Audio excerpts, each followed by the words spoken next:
This week on Zack and Jay's Ticket Sales podcast, Aquaman revealed, trailer for some cool movies, the Oscar aftermath, and a discussion on the romantic comedy drama Celeste and Jesse Forever. But first... He'll keep calling me. He'll keep calling me until I come over. He'll make me feel guilty. This is ridiculous, okay? I'll go. Shit.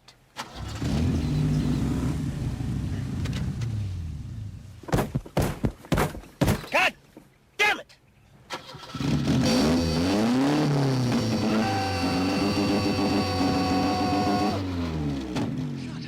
And sit down.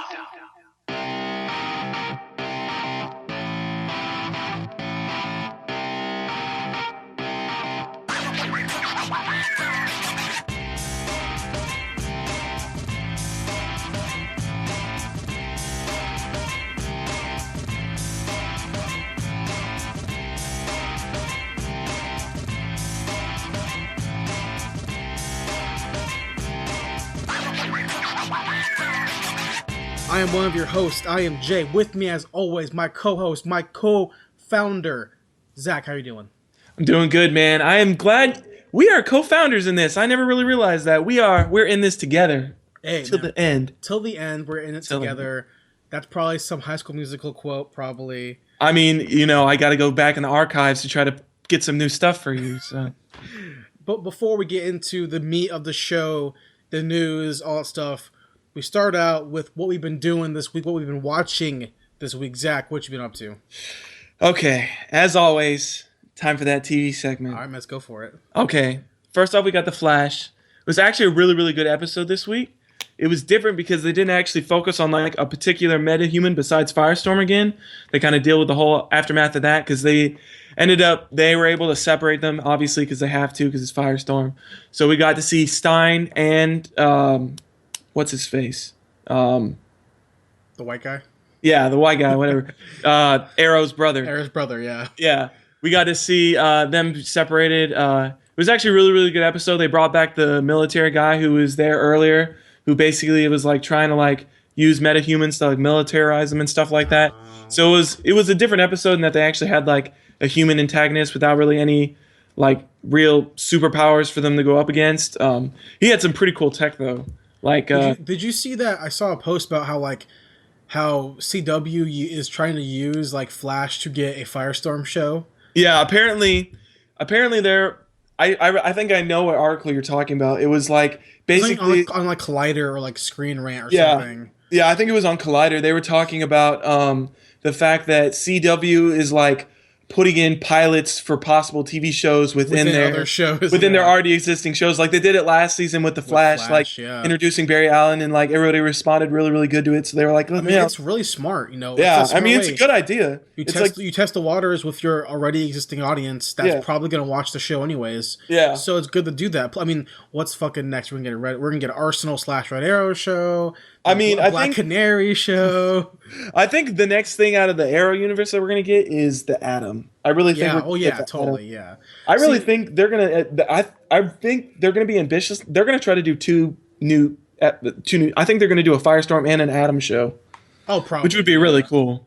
Yeah, I can see that. I mean, yeah. My ideal for the next CW like DC TV universe would be to like. Whatever his name, what was his friend's name in Arrow who died in the first season? His best friend, the Merlin kid. Yeah, Tommy Merlin. Tommy. Tommy comes back as Dead Man, and then that's the show. Dude, that was sick. He's Dead Man. That'd be cool. I would watch that. I would watch a Dead Man show. Yeah, I've been saying this from the jump, man. From like the start of like all the DCMU stuff. Mm-hmm. Dead Man's a great character, and Guillermo del Toro. Yeah, he's working on Justice League Dark. Yeah, he's writing that script. He's writing it, so he wants to do it, which is great because it's totally in his wheelhouse of what he can do. Yeah, he stylistically and genre. Yes.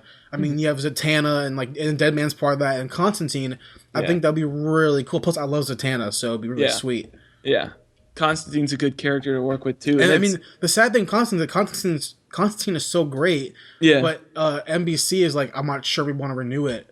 Because it's not getting the viewership that I think that they were hoping that it was going to get. I was reading articles over the course of the season that they didn't know how hard it was to like consistently do a superhero like genre show. Yeah. And then apparently the finale got like a lot more viewers than like, they expected. So it ended up doing pretty well. Okay. But they weren't sure they're gonna postpone the actual like, hey, we're gonna greenlight season 2. Yeah. And it might be moving over to sci-fi or something. Oh, that'd be cool. As long as like someone who cares about it has it. Yeah. Even though sci-fi stuff is generally speaking like low budget, like kind of crappy. I mean, their TV shows are usually pretty good. To be honest. Battlestar Galactica was on sci-fi. People they really had love that Z Nation. People love those shows.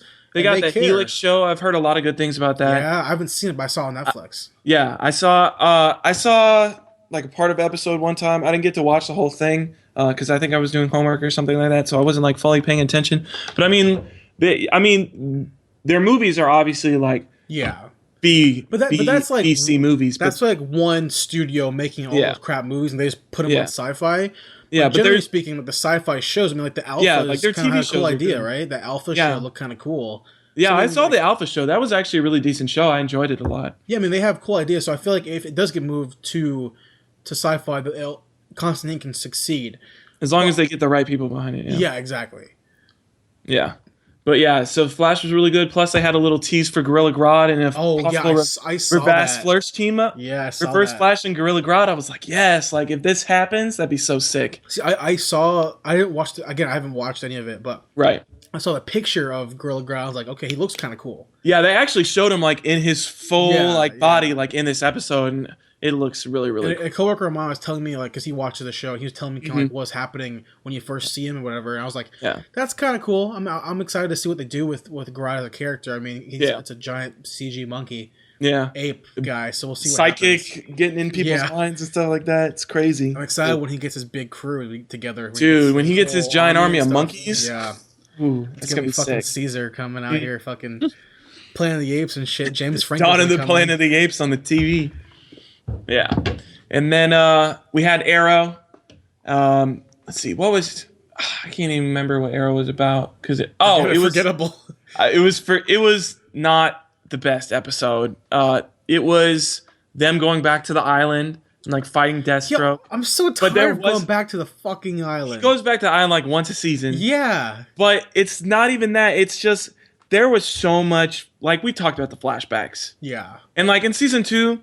They kind of fit in with the story, so I'm not that bad. This season, the flashbacks, don't care. Cut them. Like I'm done with them. Like the flashbacks have served their purpose. I no longer care about who is it? Rob? What is his name? Oliver in the past. I don't care anymore. Yeah.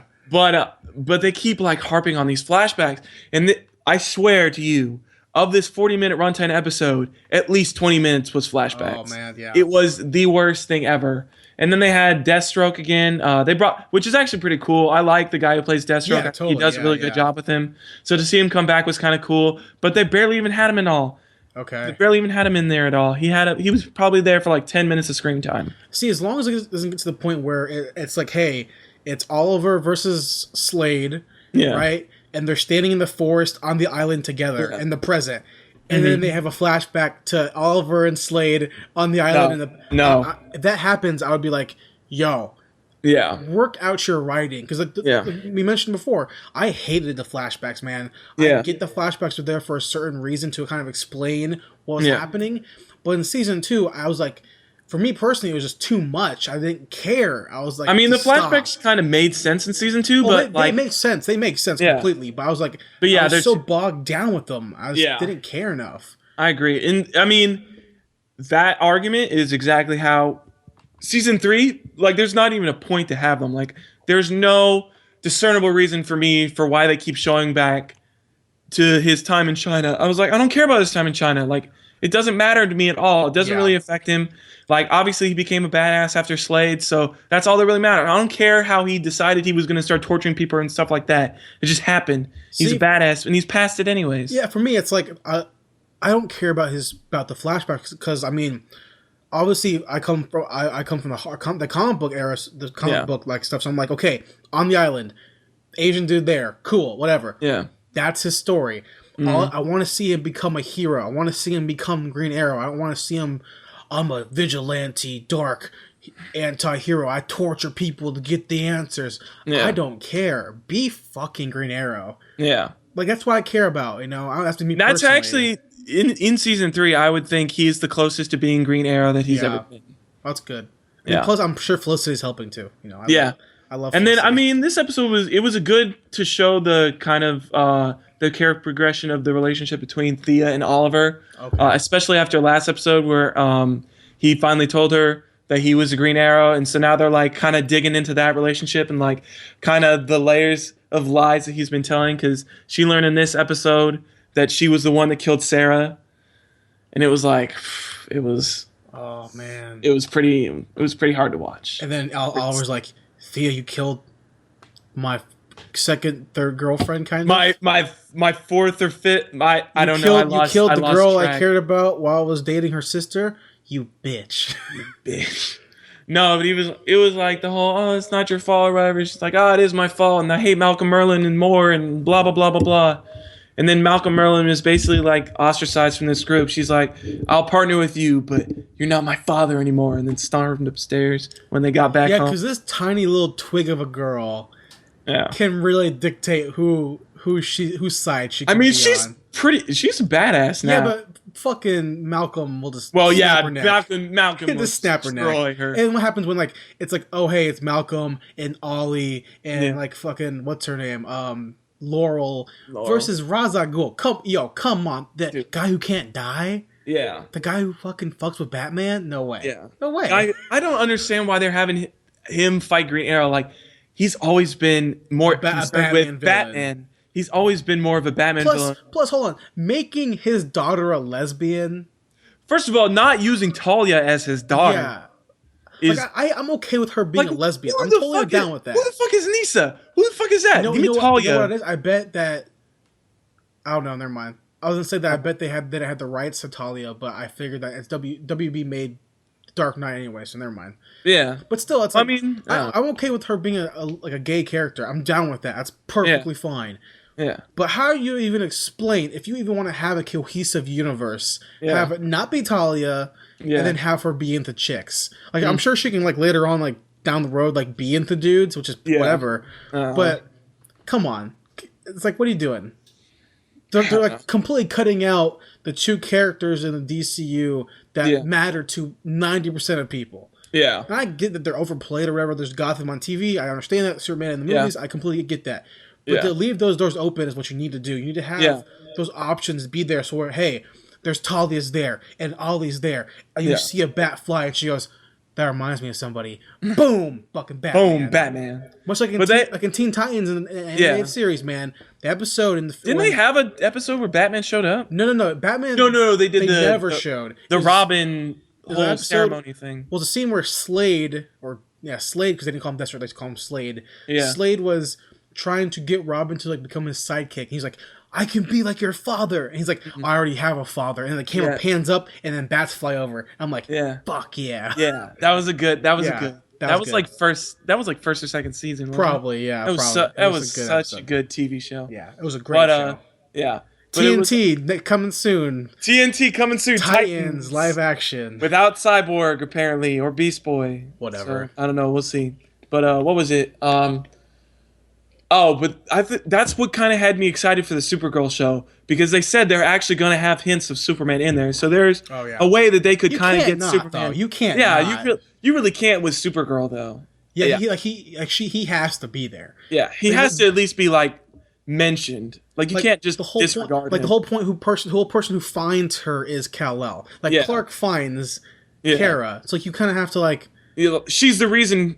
Or he's the reason she becomes Supergirl. That's why I really like Smallville, because in Smallville, when they introduced Kara, it was really cool because they were together, and that was really cool. And also, she was a really attractive character.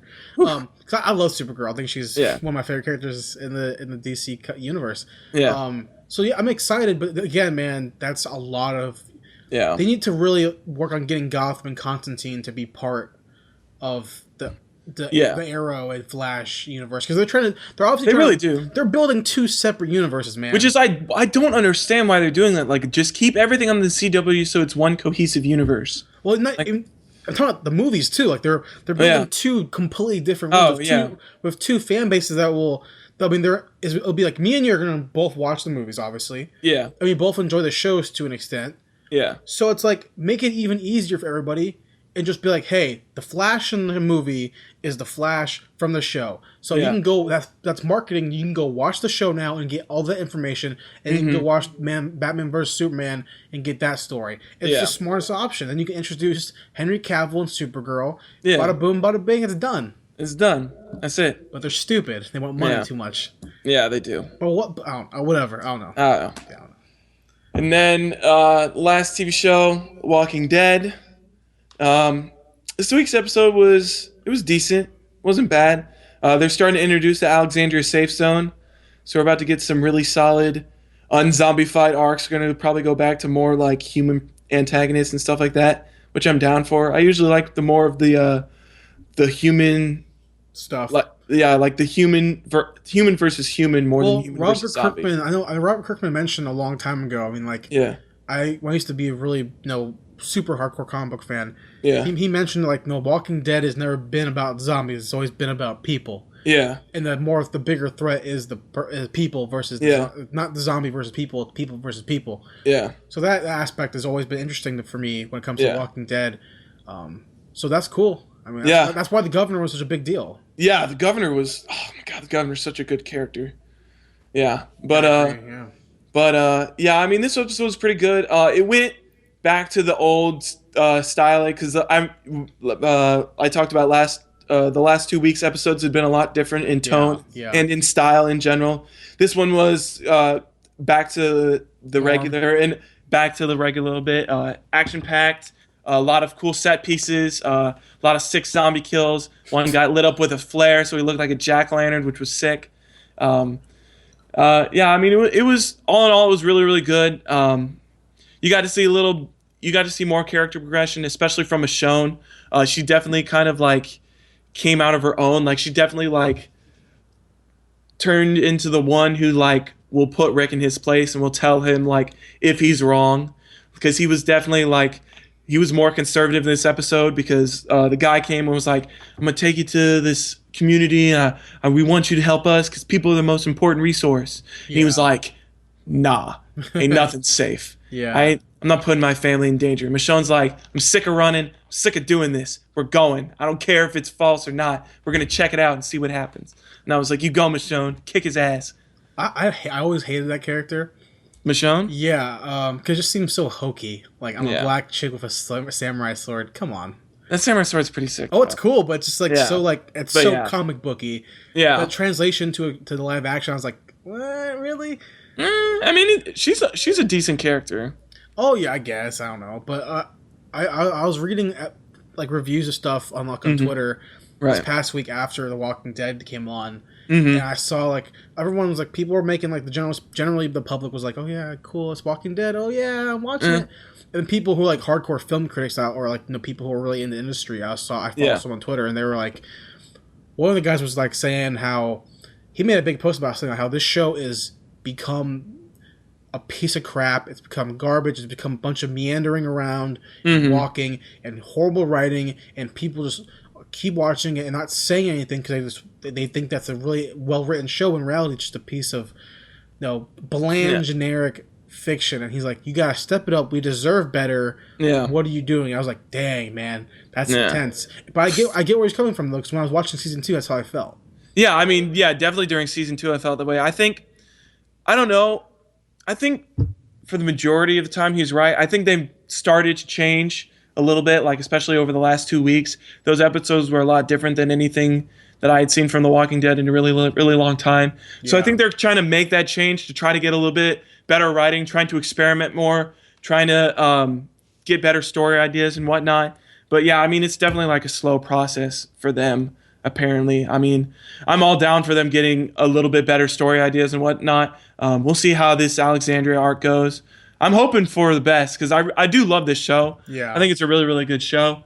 But yeah, I mean, I could definitely see where he could say that the writing is subpar in areas. Yeah, I mean, it's definitely. I mean, I get whenever a show lasts as long as past 3 seasons, past 4 seasons. Yeah, it's been 5.5. It's hard. It's hard to kind of keep doing that, especially when you're set in something like a zombie apocalypse. You only have so much you can do.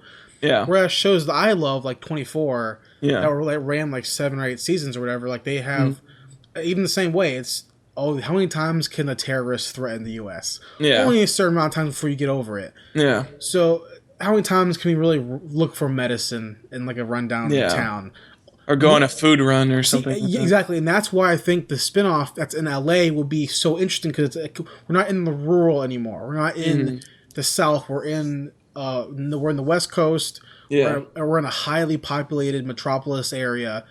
And that's why I think like doing it in like New York City would be really cool too, or keeping it in Atlanta, like in the city of Atlanta. Yeah, it would be really cool because it's like it's packed, it's crammed. It's not like some small town where Rick's from or something, you know. Yeah. I think that would be interesting to do. Obviously, it costs a lot more money to do that. But yeah.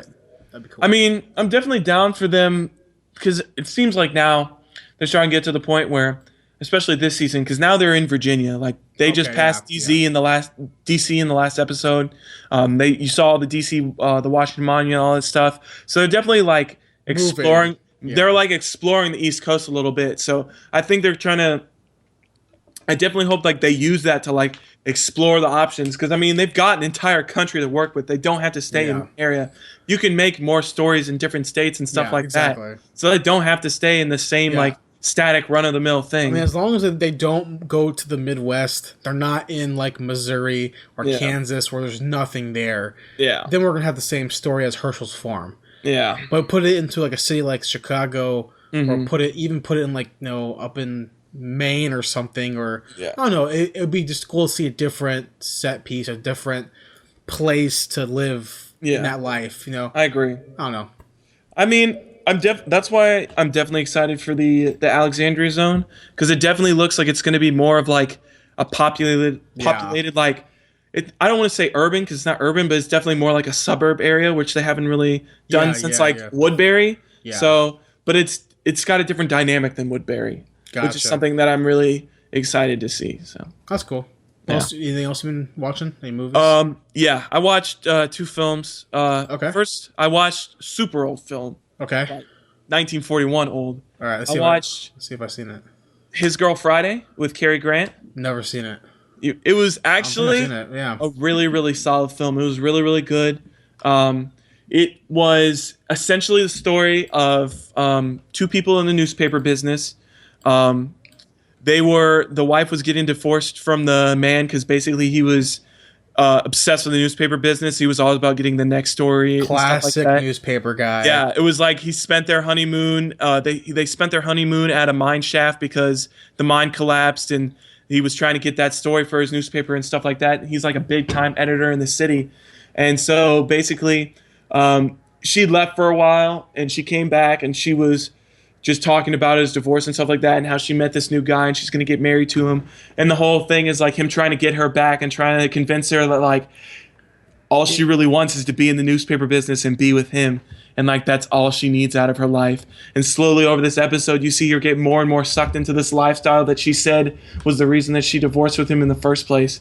And by the end of it, this is by far one of the saddest movies I've seen in a really, really long time. Oh, wow. Okay. Because you see this whole time her struggle of like trying to get out of this, like basically she's second fiddle to the newspaper business in Cary Grant's eyes. And so, but by the very end, he basically is like, look, go back to this guy that you're going to marry him because you deserve a better life than anything I could give you. And you see her like collapse and start crying. And she's like, I thought you didn't love me anymore. I'm so sad. Like, why are you doing this to me? And then, she was basically like, nah, I'm not going to go. I'm going to stay with you. And we're going to get married again.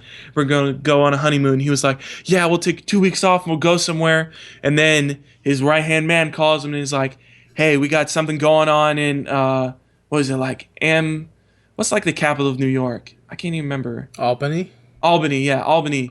He was like, there's something going on in Albany and we need you to be there. And she's like, that's all right. We can take the train to Albany and we can go do this news story because obviously it's more important than our relationship. And I was like, you get dragged into the same shit that you try to get out of. Like, you let him pull you back in. It's like, I got done with it, and I was like, that's probably one of the saddest things I've ever seen. in a really, really long time. Yeah, I've never seen it. It's really, really solid movie. I'm looking at the Wikipedia page right now, and it's apparently called. It's an American screwball comedy. It was really, really funny. Is that? I have never. I don't know what a screwball and comedy. It was like this. Well, I forgot the thing that ties this whole love story together is her trying to get this story about this convicted murderer who the newspaper's trying to get released by trying to make everybody think that like he's insane and he did it because he lost his job and he's like insane and all this stuff. And there are parts of it that are really, really funny, but I mean, like the theme behind it, especially with her relationship with him, it's very, very sad, and especially what happens to the convicted murderer at the end, because he ends up getting killed. Spoiler. So, yeah, spoiler.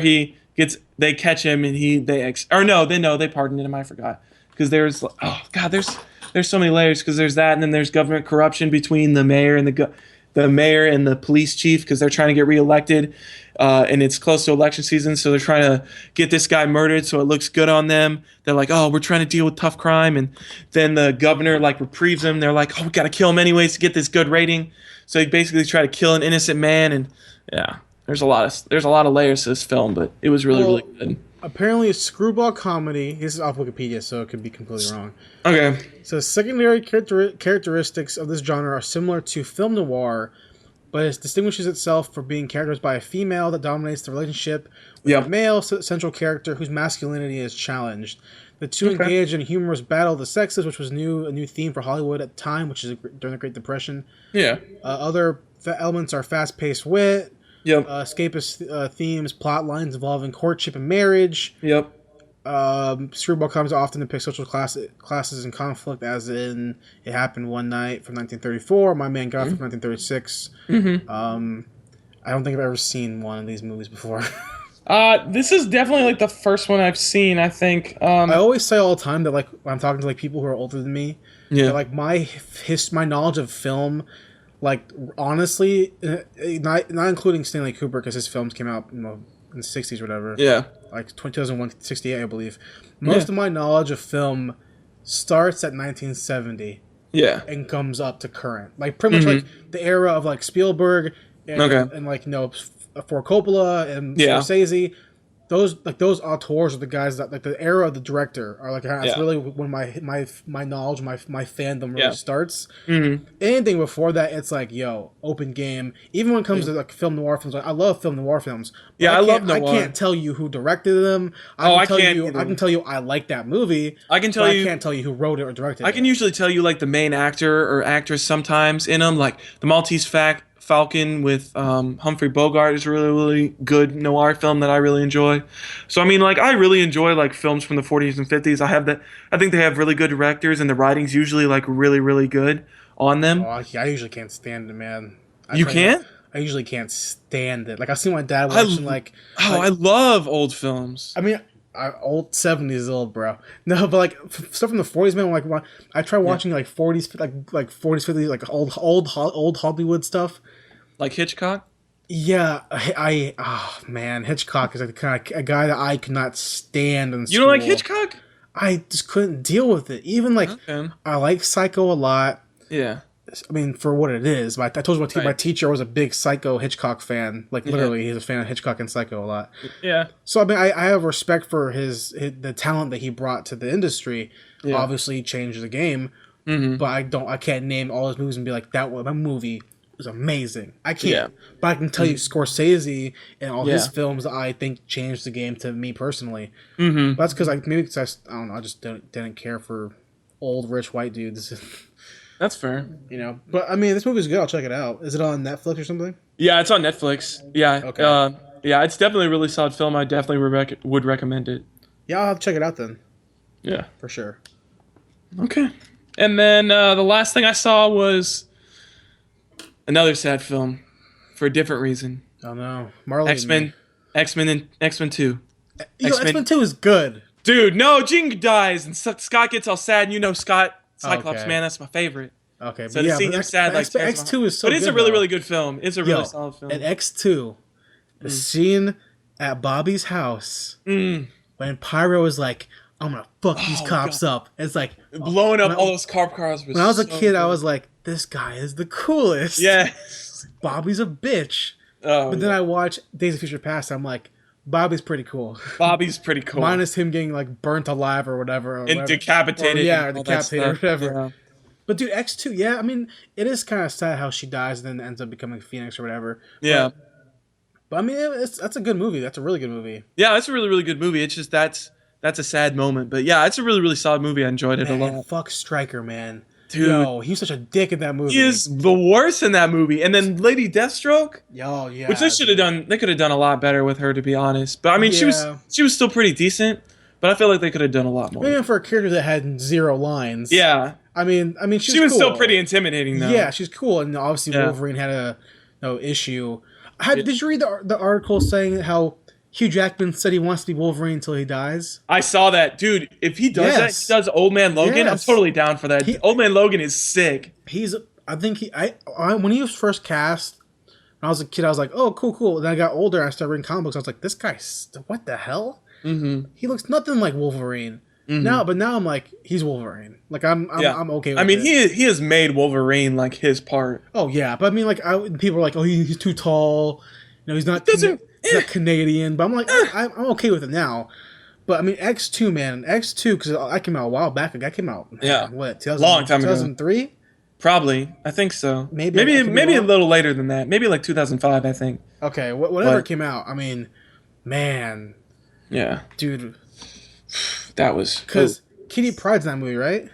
Yeah, that's the first movie that she's in too. Ellen Page, but right? She doesn't. I think it's still her, but she doesn't do that much. Like, she's ice skating, right?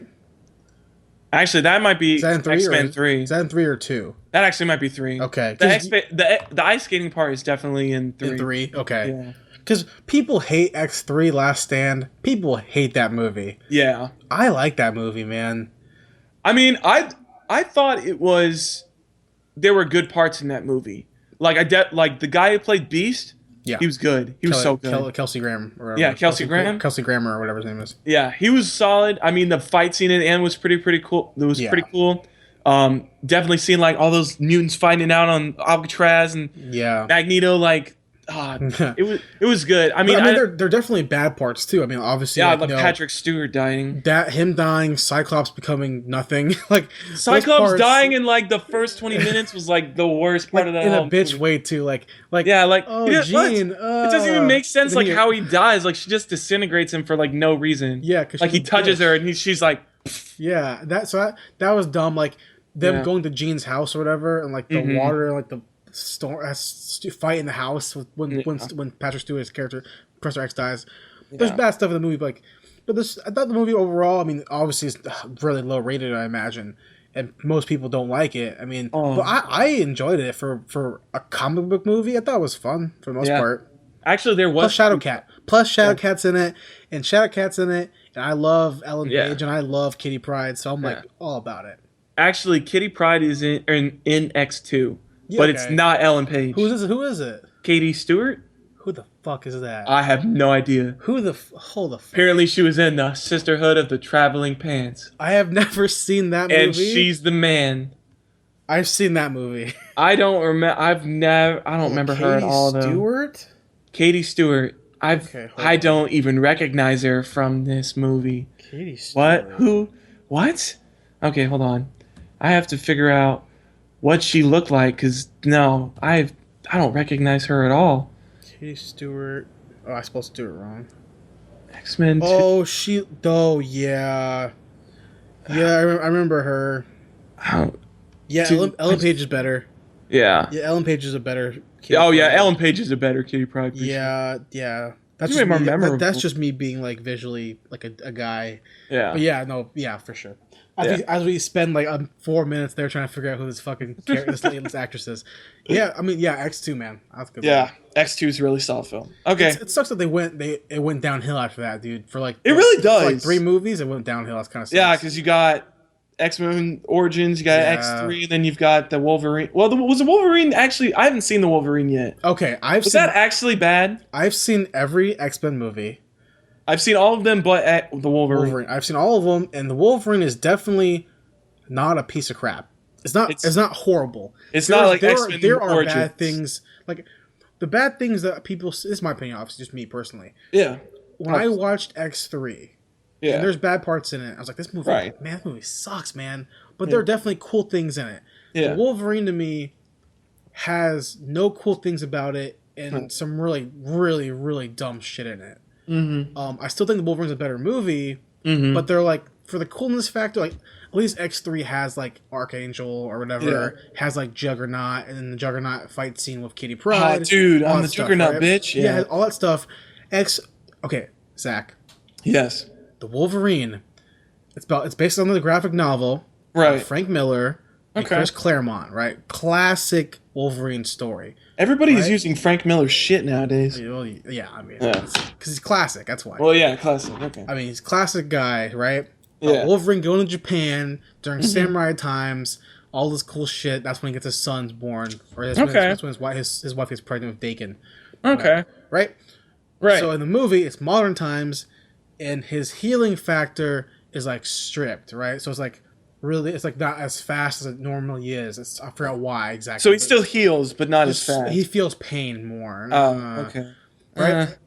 Because they're trying to get his adamantium out of his body. Okay. To like put it into this fucking robot. This like machine samurai. Why is it always robots? Yo, Zach, it's an adamantium samurai robot. Don't care. Right? Got it. So at the end of the movie, Wolverine's trying to fight the robot. He's like, I can't beat it. My bone claws, they don't do nothing. Of course, because they're bone claws. So he grabs the sword. He's like, why isn't the sword? I can't, because the sword is like a heat sword, right? Like it turns into like a beam saber kind of thing. No, right? cut it. But here's the thing, though. Earlier in the movie, they were telling him about like samurais, right? How like samurais held swords with two hands. Traditional style, two hands. I'm done. So at the end of the movie, he's like, I can't get it with one hand. He's like, oh wait, he has a flashback. He puts his other being told to do it with two hands. He puts his other hand on the sword handles, like, and then it goes boop, and it turns on, and it's a fucking horrible. That sounds like the worst piece of crap and I will ever. Also, it's Wolverine fighting ninjas on top of a train. That's like, it's like, oh my god. I'm actually happy I haven't seen this movie. Yo, I watched it in theaters, and the next day, I was in college at the time. I went to school the next day, and my friend was like, the Wolverine was really fun. I'm like, what the fuck are you talking about? Did you watch the same movie? That movie sucked, man. I mean, like, looking back on it, really, it wasn't like it's not a horrible movie. It wasn't a bad movie. But I would honestly rather watch X3 like over that. Even though X3 has a lot, like, plot holes. Plot holes and some of that, and like sporadic dumb shit. Whereas like the Wolverine has like a lot of dumb shit in one place. I don't know. Okay. So what I watched this week. What did you watch? Starting off some movies, obviously, like as I usually do. Yes. I mentioned the movie a couple weeks ago when we were talking about The American. I was like, The American reminds me of like The Adjustment Bureau and some other movie. Oh yeah. So I watched. Did you watch The Adjustment? I watched The Adjustment Bureau. Yeah, that's a good movie. That's a great movie. Yeah, and I really enjoy that. I didn't know this about the movie because I'm a sci-fi fucking noob. Apparently, I didn't know this. Oh wow. That The Adjustment Bureau is a short story written by Philip K. Dick. And Philip K. Dick, I know who Philip K. Dick is. I didn't know he wrote the story, though. I don't know who that is. Philip K. Dick is the guy who wrote Total Recall, the novel. Oh, no way? And he wrote Blade Runner. That's... Oh, okay. So two of the most quintessential sci-fi movies. All right. So the guy, Philip K. Dick is an amazing science fiction writer. I just had no clue he wrote this short story in particular. Wow. Originally called The Adjustment Team. Okay. Didn't know that. But yeah, The Bureau, man, it was a fun, compelling science fiction movie, man. Matt Damon, Emily Blunt, and Matt Damon buying the zoo, man. Yeah, Matt Damon, of We Bought a Zoo fame. Yes, Emily Blunt of Looper and Into the Woods. Yeah, and then Anthony Mackie who plays Falcon in Captain America 2. Oh yeah. Yeah, he plays the black guy. He plays the black Adjustment Bureau agent. I mean, and they're all fantastic in the movie. Yeah. It's obviously it's Philip K. Dick. Now that I know that, it is like I can tell why the writing is so intense and so well done, and so out there and so classic science fiction. That's a Twilight Zone story, That is a Twilight you don't see that kind of story anymore. You really don't. No. And it was really again. I haven't seen a story like that in like a really time. It's like Black Mirror, that show on like Netflix, that BBC science fiction like sad show is the only time you really see that kind of stuff anymore. Yeah. Or like old X-File episodes or whatever, like Fringe maybe. Yeah. Oh, Fringe is good. Yeah, I haven't seen Fringe, but I know that it's J.J. Abrams, isn't it? I think so. My parents are really into it, so they've been watching it for like a really, really long time. So like I catch episodes now and then, but I mean, like it's pretty solid show. I mean, it sounds like a cool idea. Yeah. But I mean, yeah, Justin Bureau, I thought it was a really good movie. I mean, I'm not gonna watch it like right away again because it's definitely like, I mean, for a movie that like takes place like there's like 3 time skips in that movie. Yeah, there's a lot. But it's a really cool idea. Emily Blunt's amazing in every film she's in. And it makes me want to see more Anthony Mackie. I'm excited for him to be in Civil War. Yeah. Or not Civil War, excuse me, for him to be in Age of Ultron. Is he in Age of Ultron? Today, earlier this morning, they posted the new poster for Avengers 2. No way. Falcon's in it. Shit, hold on. So so it's like confirmed Falcon's going to be in it at some point. He's going to be in Avengers 2. And obviously people are assuming that he's going to become Captain America because Captain America... Yeah, because Steve Rogers either dies or he leaves or whatever they want to run with that story. Yeah. So obviously they think that Mackie might pick up the reins, which would be fun. I think he'd be great. Yeah. It'd be cool to see them kind of parallel that to the comic book. See, but when he in the comic books, because Falcon becomes Captain America in the comic books, I didn't know that because that's a fairly recent storyline. Mm-hmm. When I saw the picture of that, it was like he's like Falcon, but it's Captain America, colors. It's like. Yeah, it's a Falcon uniform with red, white, and blue. He has like the fucking shield, but wings still. I was like, that's stupid. Yeah. But other than that, whatever. He has the shield too, doesn't he? Yeah. So the Justin Bureau, that was a really good movie. I liked it a lot. You should check it out. It's a really fun, thrilling science fiction movie. Definitely reminiscent. You can tell that it was written like 50s, 60s type of style of Twilight Zone type of writing. And then I watched, because I've been on a huge 80s binge, you know this. I've been watching 80s movies like a motherfucker. Yeah. So I watched the classic 80s film that is called Fast Times at Ridgemont High. Oh, yeah, Fast Times at Ridgemont. Everyone's seen it. Everyone's loved it. I've seen it a billion times before, but whatever. Classic 80s film. Yes. Fun movie still. Still a really fun movie. Not my personal favorite 80s film, because my personal favorite 80s film is Weird Science and Ferris Bueller. Weird Science. Weird Science. Yeah. Great movie. But the classic pool scene in Ridgemont High, it's the scene where Phoebe Cates, who's the actress, is getting out of the pool with the red bikini. She takes off the top and she's like, her boobs are hanging out. That scene is 100% guaranteed still fresh. That scene is killer. So I was watching like, oh, it's coming soon, man. And that movie had such intense like sexual humor for like the early 80s or whatever, like young Sean Penn. Like it's like there's so much like jerk off humor. Like the beginning of the movie, like Phoebe Cates' character, who's like the sexually like experienced woman who's like or girl, she's like 16 or whatever, dating like a 23-year-old guy or whatever from Chicago or something. Right. But like they're in the school like cafeteria and like her best friend who's like this, not sexually experienced, awakened girl. She's just trying to get it out the way, trying to learn stuff because she thinks she's not cool or whatever. Right. So like they're like practicing giving like blowjobs on food in the cafeteria, and it's like so like, man, that's so funny because it's so. The time period it was so naive, right? Whereas nowadays it's like you have the internet to just kind of like. How to get a blowjob. Like, you just Google it and you see it. Whereas, like, how to get a blowjob. In, like, 1982 or whatever, 1983 when this came out, it's like, you didn't do that. You just had, it's like, word of mouth and, like, you find a tape in the woods or something. So, it made it even more funny. The characters are really likable. Even Sean Penn's, fucking stoner character is really likable. And speaking of Sean Penn, I'm not sure if you saw the trailer, the second trailer for the Gunman? The Gunman came out recently. I don't think I've seen the second trailer yet, but dude, I'm so excited for the movie. It looks so good. Yeah, it does. It looks really fun. Yeah. Ridgemont High, good movie. Obviously, if you haven't seen it, go check it out. But you've probably seen it because if you watched VH1, I Love the 80s or something, you've probably seen the scene. I love the 80s. Yeah, exactly. So you've seen that scene 1,000 times. I know I have. Yeah. And they cover up the girls' boobs with like the fucking smiley faces or whatever. Yeah, it's smiley faces, whatever. Next thing I watched, I've been knocking through all these movies over the past couple weeks. Back to the Future Part 3. I watched, and now I'm finished. I watched every single one again in the past month. One a week? Yeah, pretty much. And I still love Back to the Future. It's still my jam. I think 3 is an amazing movie. I think they're all amazing movies. after rewatching them, I can still say that I really do believe that the best order is 1, 3, 2. Okay. Even though they're all filmed at the same time, which is amazing. Yeah. That there's the cohesion and the symmetry and like the string of like what happens in every movie is so well done because Robert Zemeckis is fucking amazing. Yeah. They're all. It's like you have to watch them back to back to back, kind of like Lord of the Rings. It's like that's an experience alone. You watch all together. Yeah. Fantastic film. Back to the Future Part 3. Cowboys and stuff.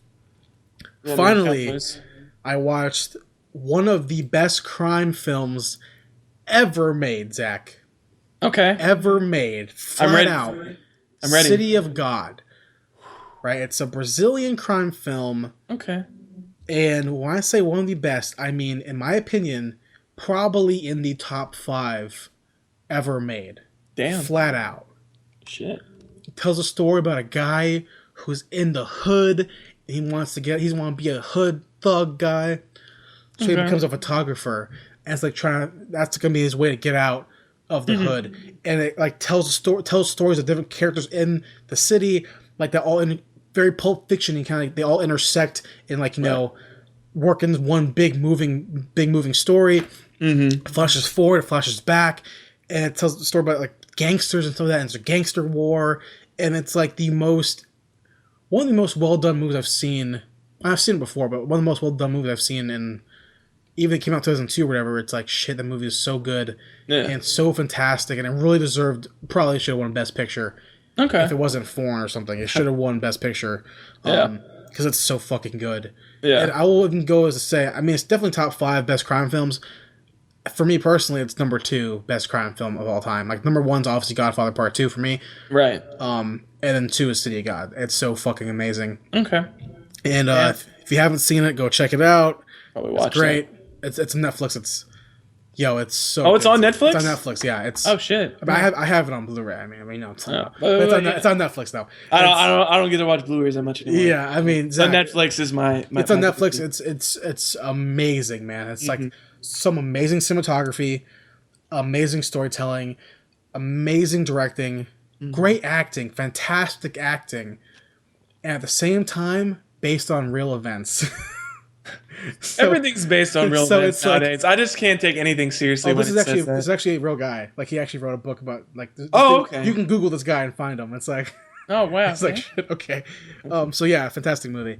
So along with that, I've last movie I watched was that. I'm currently watching a movie called Brothers Bloom, with Adrian Brody, Mark Ruffalo, and Rachel Weisz. Directed by Ryan Johnson, who did Brick and Looper. Who I love Ryan Johnson. So I always talk about Looper and Brick all the time. Yeah. I'm watching that currently. It's a really good movie so far. It's really fun. I'm also watching a movie called Stardust from Matthew Vaughn, which is not that good of a movie, but it's interesting. Is that the one with crap? I can't remember who else. It's like I think I remember hearing about that. It's like movie. a fantasy movie. Yeah. Fantasy Who's in that movie? Oh, I don't know. It's a bunch of British people. Yeah, I think I've. I know. Robert De Niro's in it. De Niro's in it. De Niro's in it. Charlie Cox. Oh, Charlie Cox. Daredevil's in it. Yeah, De Niro's in it. Yeah. Yeah, and Daredevil. Yeah, the new Daredevil. Yeah, I mean it's interesting for what it is. It's not what I would expect from Matthew Vaughn to put out. Henry Cavill's in it. Yeah, he plays a dick. Oh, he plays a dick. He plays a dick. Humphrey or something. Oh, okay. Yeah, it's an interesting movie. It's based on a novel from Neil Gaiman. Okay. Who obviously, if you know Gaiman, he's wrote The Sandman, really big comic book writer, he wrote Coraline. Yeah. Really fantastical kind of writer. I'm enjoying it for what it is. That's good. What it is. And I did mention last week, because it's something I didn't mention last week, but I finished a book called Lock-In, which is a science fiction novel. I finished that by John Scalzi. Really great crime procedural science fiction novel about people who get a disease and they become locked in their bodies. So the government creates, it's like 4 million people in the U.S. get hit with this disease, and around the world everyone struggles with the disease called lock-in, or called Hayden's, and they get locked in. Oh, okay. So they're stuck in their brain. So the world creates these robots where you can put your conscience into the robot to actually live your life and do a job and stuff like that. So the main character is a guy who's has a disease. He's actually an FBI agent, and he's in a cyborg machine.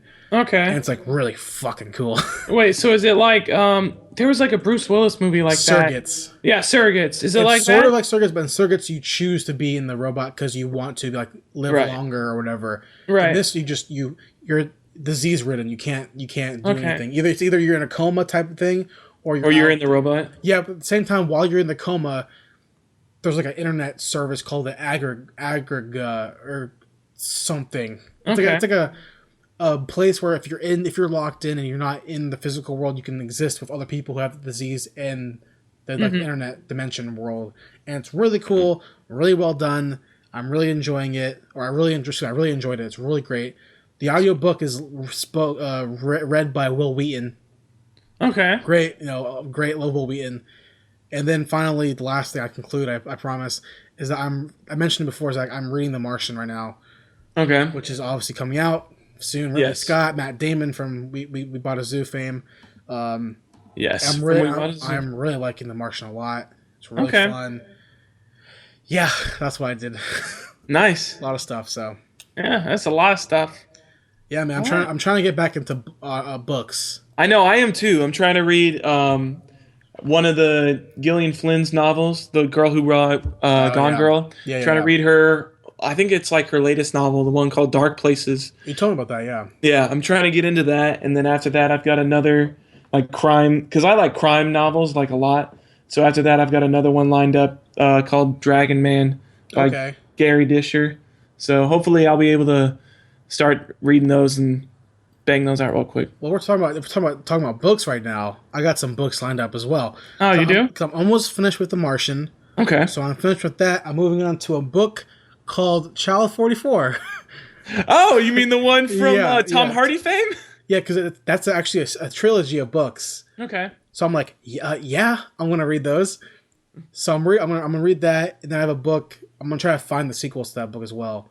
Okay. But until I can find that, I have a book called The Drop, which is a movie that came out with Tom Hardy recently as well.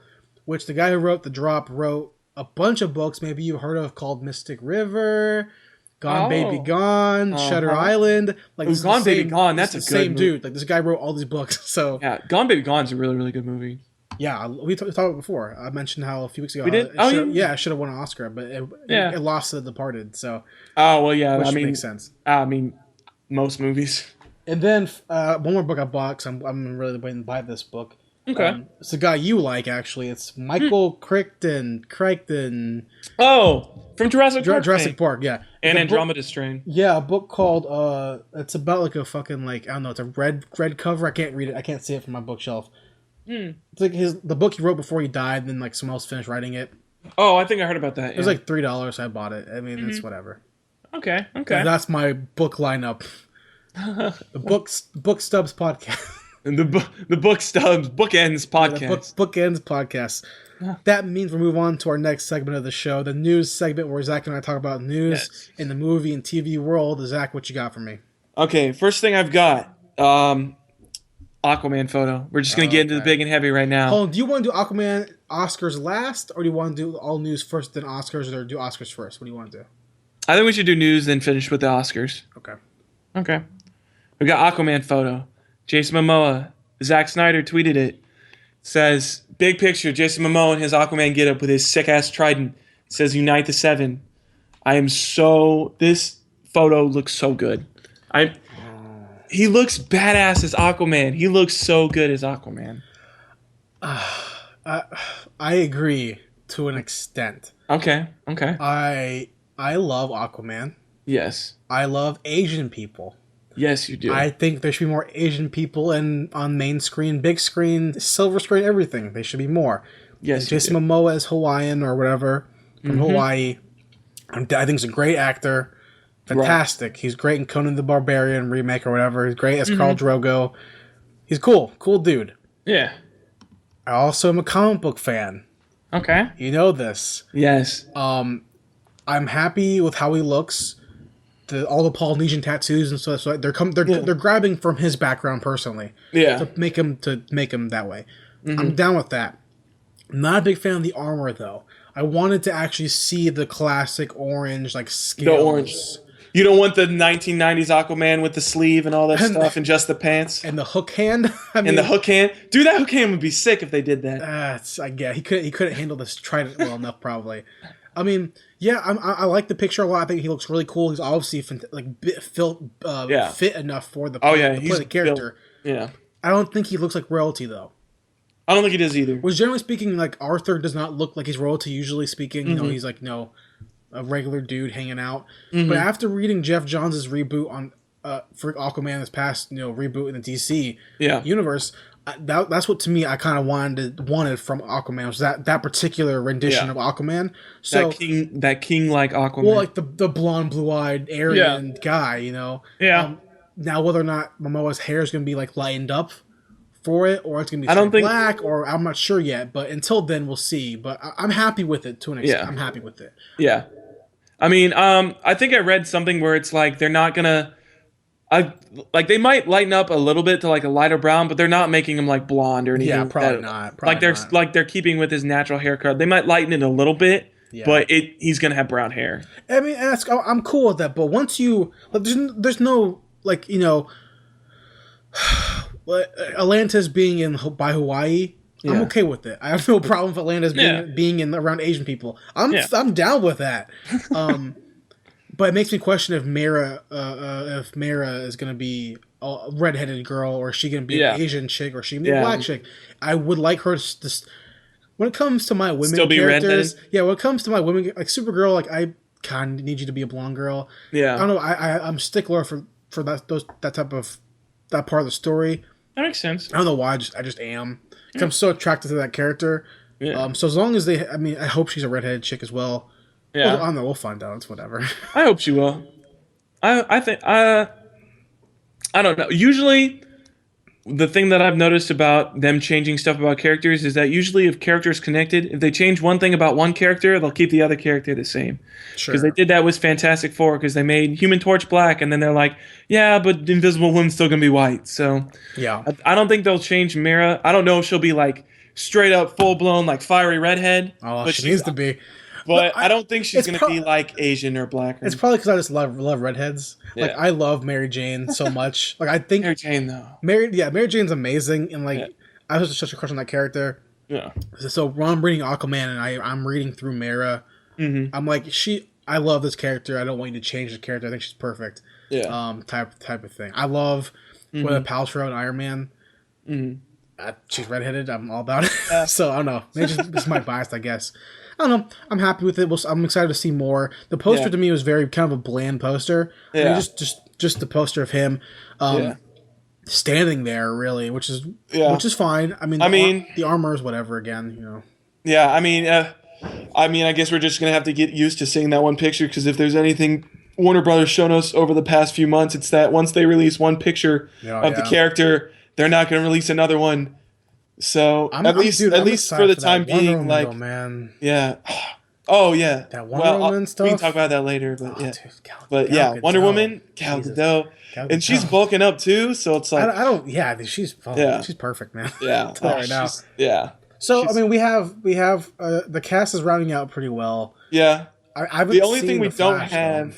What? I still haven't seen the Flash. I haven't seen the actor. I haven't seen him. Ezra? Yeah, we haven't seen Ezra. I've never seen him. Like, oh, you've never seen him at all? I don't think I've ever seen him before. Oh, I think I've seen him in one. I saw him in. I'm pretty sure that was him in. What was it? I can't even remember what movie that was now. What's his name? It was the one with Ezra Miller. It was the one with Jason Bateman and Tina Fey in it. Date night. No. Was never mind. That's Steve Carell. Excuse me. Date night. That's Steve Carell. Never mind, he wasn't in that film. Ezra Miller? So don't worry about it. The last thing he was in was Perks of Being a Wallflower. He's on that girls' TV show too. He's gonna be Flash? Yeah. God damn it. I think we talked about this before, but we both don't really want him to be the Flash. This guy looks like Damone from Fast Times at Ridgemont High. Flashback to what I mentioned earlier. Ooh, yo, screw this guy, dude. This guy sucks. No, I'm not down for him either. What has he been in? Crappy movies. The only thing he's been in was Perks of Being a Wallflower, which, I mean, a lot of people like that, but I haven't seen it. I don't know how he did in it, but Okay, I don't know. they need to make Barry blonde for fucking. Come on. Well, they need to make him. They need to make him older. I don't know why they keep going with young Barry's. Like Barry's not traditionally young. Barry's He's a used college to graduate. Yeah, no. He's working as a freaking forensics officer. Yeah. No, like make the guy at least 28 or something. Yeah, that's what I'm saying. Like he should be like close to his 30s. Like he shouldn't be looking like he's like 20. Oh, you know why they cast him? Why? Because he's gay. I don't care about that. But that's why they're gonna. I know. They're gonna make Barry gay. Oh yeah. Oh, they better not make him gay just cause he's gay. They're gonna make him gay. He's not gay. They better. What about Iris? They're gonna throw Iris out. If they throw Iris at the window, I swear to God. She made him gay. I swear to God, if they throw Iris out the window, I'm fucking done. They were dating, and then he's like, "Hey, Iris, I'm sorry, I'm gay. I like dicks. I'm gay. Yeah. No, if that happens, I'm not. No, from visually looking at him, I don't like this guy for Barry. I didn't like him for Barry Allen. Maybe for Wally, but not for Barry. Maybe for like Bart even. for Bart. Yeah, make him Bart. I don't care. I don't really care about Bart at all. Yeah. So make him Bart. But yeah, I wanted somebody else for Barry Allen. I wanted like he doesn't even man. He doesn't look like a man. He doesn't look like built at all. Like he doesn't even look fit. Well, he's a skinny twig character, which is very similar to Grant Gustin. But he doesn't look Grant Gustin's character like exudes like charisma and confidence. Sure, a little bit. Very Peter Parker-esque. Yeah, Ezra Miller does not exert confidence to me. Yeah, he looks like some emo-looking tween fucker who should like be in Twilight or some bullshit. He doesn't need to be my Flash. I haven't seen any of his work, so I can't comment on like his acting ability. I just from pure visuals. Yeah, just from the visuals. If you cut his hair to make Barry again, I'm a comic book stickler. I love comic books. Yeah, you know. I'm the kind of guy, hey, you want to make Batman Asian? No, make Batman's a white guy. That's my opinion, personally. Mm-hmm. Right? Hey, want to make Catwoman Asian? No, keep her white. It's whatever. Yeah. So, like, yo, just give me if you're telling me you have Gal Gadot as Wonder Woman. You're going to have some beefy black dude as Cyborg. Ray Fisher, I think is his name. I don't know. I never knew that. They still haven't cast Green Lantern yet, though. Oh, yeah. Because he's the last, that's why, isn't he? Yeah. Well, I think they're still trying to figure out who they're even going to use, but then you're gonna have beefed up Henry Cavill and beefed up Ben Affleck, beefy Ben Affleck. And then you're gonna have so huge. You're gonna have tiny little Ezra Miller. You're gonna have insanely just naturally ripped Jason Momoa, and then Twig Flash, Twig Boy Flash. Once I get it, he's fast. He can't get hit. But once Darkseid comes in and punches a hole through the Flash, it's done. Maybe that's what they'll do. They'll punch a hole in him, and then they'll bring in somebody who's blonde and who's better off at being the Flash. Maybe his name won't even be Barry. Don't make him Barry. Give him something else, and then have him get killed and bring the real Barry in. I'm officially not watching the Flash movie. I'm probably not gonna unless they show me something that makes him look dramatically different and more like Barry Allen. I'm not gonna watch the Flash movie. But tying it back in. Aquaman first picture looks fun. Momoa looks cool. His hair is obviously like spectacular hair. Oh, it's the best. No, he's a hunky guy. So I mean, I think he's gonna turn out fine. I think he's gonna be fine. Beefcake. Yeah, I think he's gonna be fine as Aquaman. He needs to bring the royalty though, which he can. You've seen him kind of do in Game of Thrones to an extent. So depends if they're running him as a king or if they're running him as like, I don't want to be the king. It depends on what they're running him as. I hope they run him as a king. Yeah. It looks like that was what they were going to do, like the whole Unite the Seven thing. Like that's very like, kind of like leaderish and royal-like. So I'm hoping they depends as well as too go with that. Whether or not they're going to have him, because in the reboot, he like tried to fight for control. Yeah, he's like I'm the leader of this dumb team. Yeah. So it depends what they're trying to do. Did you see that Hans Zimmer confirms he's going to be in, and we're going to see him soon? So I think Hans Zimmer, I think he's doing the score for Batman vs Superman, I believe. Oh, okay. I didn't read the article. I saw it this morning. I think he said something about how he said that Aquaman's going to be in this new movie for a little bit. Is what I think I've heard that like they're going to have each character from the Justice League in there for a little bit. Like I think they're going to have like Cyborg, like I don't think Ray Fisher's gonna like be Cyborg, like he's not gonna be in his cybernetic outfit. You're gonna see though. You know what you're gonna see? Ezra Miller. You're gonna say this, right? This is what's gonna happen. Batman vs Superman. I'm calling it. Okay. It's gonna be whoever the enemy is in the movie, whatever, right? Yeah. They're gonna be fighting, and Superman is gonna like fall down, like pew, like and then land, and he's gonna land in the middle of a football field during a big football game, Ooh. and then you're gonna see a black guy like, what the hell? That's Cyborg, right? That's Cyborg. That's then, his 2 seconds of screen time. And then Batman's plane's gonna crash into the ocean, pew, and you're gonna see. And then you see Aquaman. Why are you in my ocean? And then you're gonna see a whale is gonna push him up and be like, he's gonna be like, thanks, Aqua, no problem, bats. And they're gonna see it's gonna cut to like a building and like a really fun city. Yeah. And then you're gonna see like a little fucking stupid kid like writing in a notebook, "Who killed my mom?" And it's gonna be like the Flash. Yeah, fuck that. The Flash. And then Gal Gadot is just gonna drop in from nowhere and on the same football field with Superman. I want to see Gal Gadot in the Amazon with her people. I want to see that. That needs to be what it is. I want to see all the Amazonis.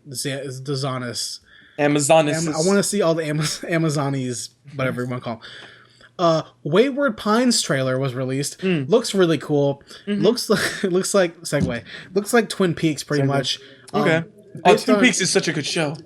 Amazing show. Fantastic. I mean, if you watch the trailer for the show, Zach, it looks just like Twin Peaks. Okay. I mean, even though Twin Peaks is coming back, but is it? Yeah, that third season is coming out. Coming out, yeah. It's a HBO Blue, I believe. Is it going to have the same guy in it? Yeah, awesome. Yeah, it is. Yeah, I love him. Yeah.